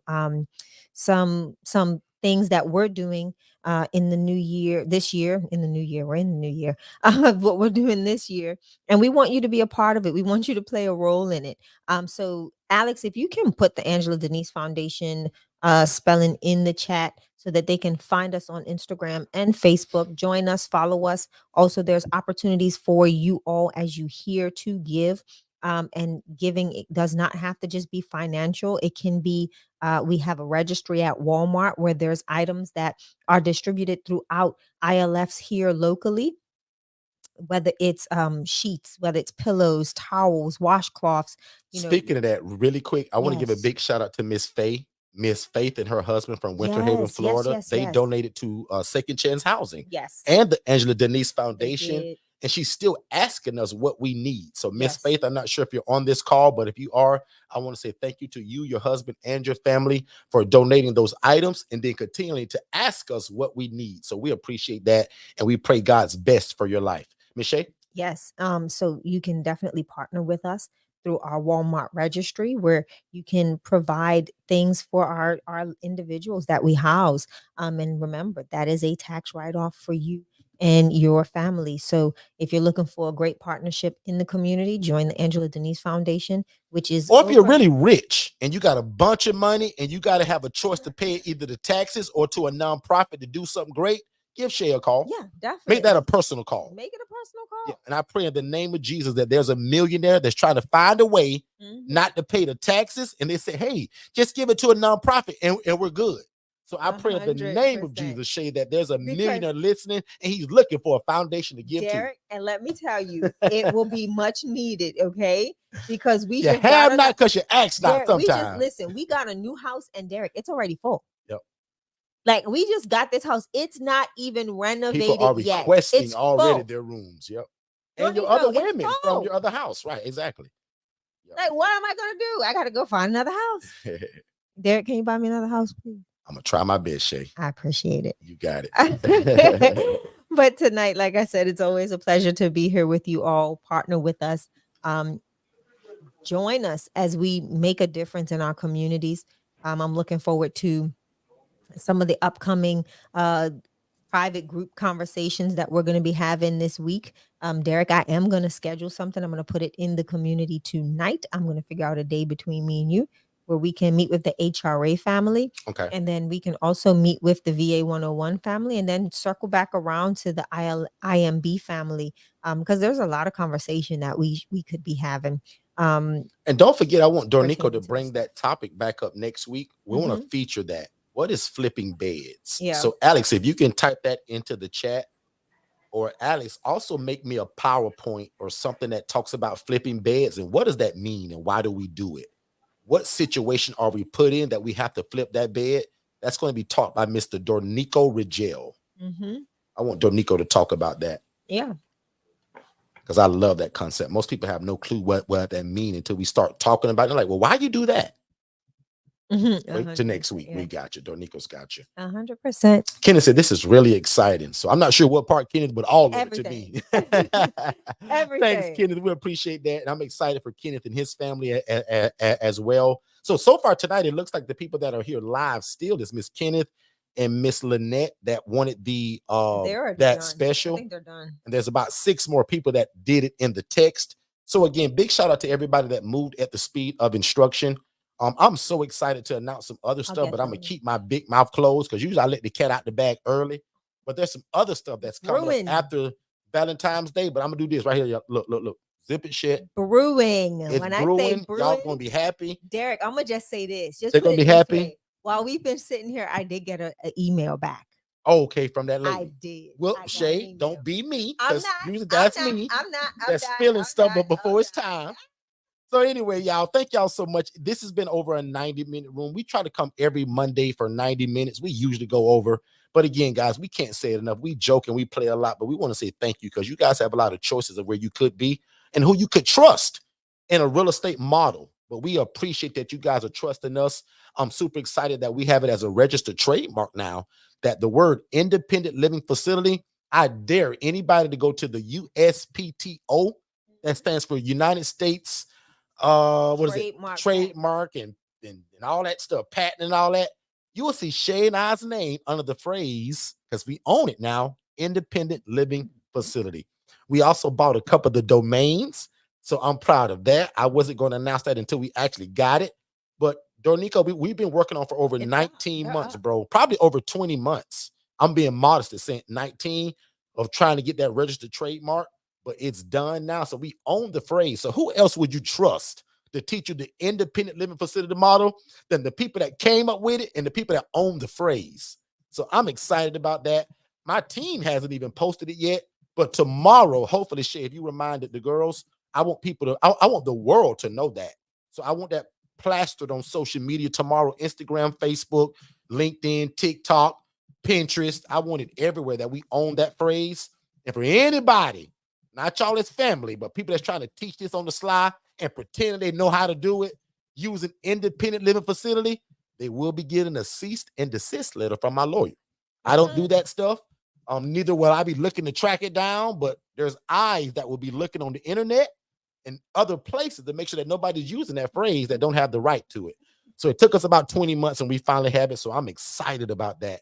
You guys should also consider doing something like that in the future to your name, your company, Fresh Start Housing, or a certain logo or phrase that you go by.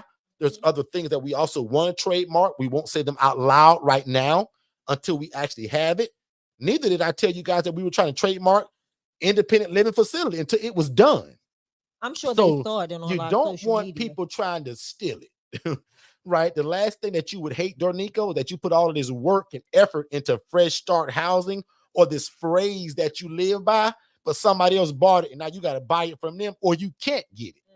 So there's other phrases that we want to also trademark, and I'll keep that under wraps. But my idea to you all, and IMB people, I can tell y'all in a private group, but just wide open. I won't go into any of my ideas of the next things that we'll trademark. But again, I love y'all. Shay, pray us out of here. Let's let these nice people go.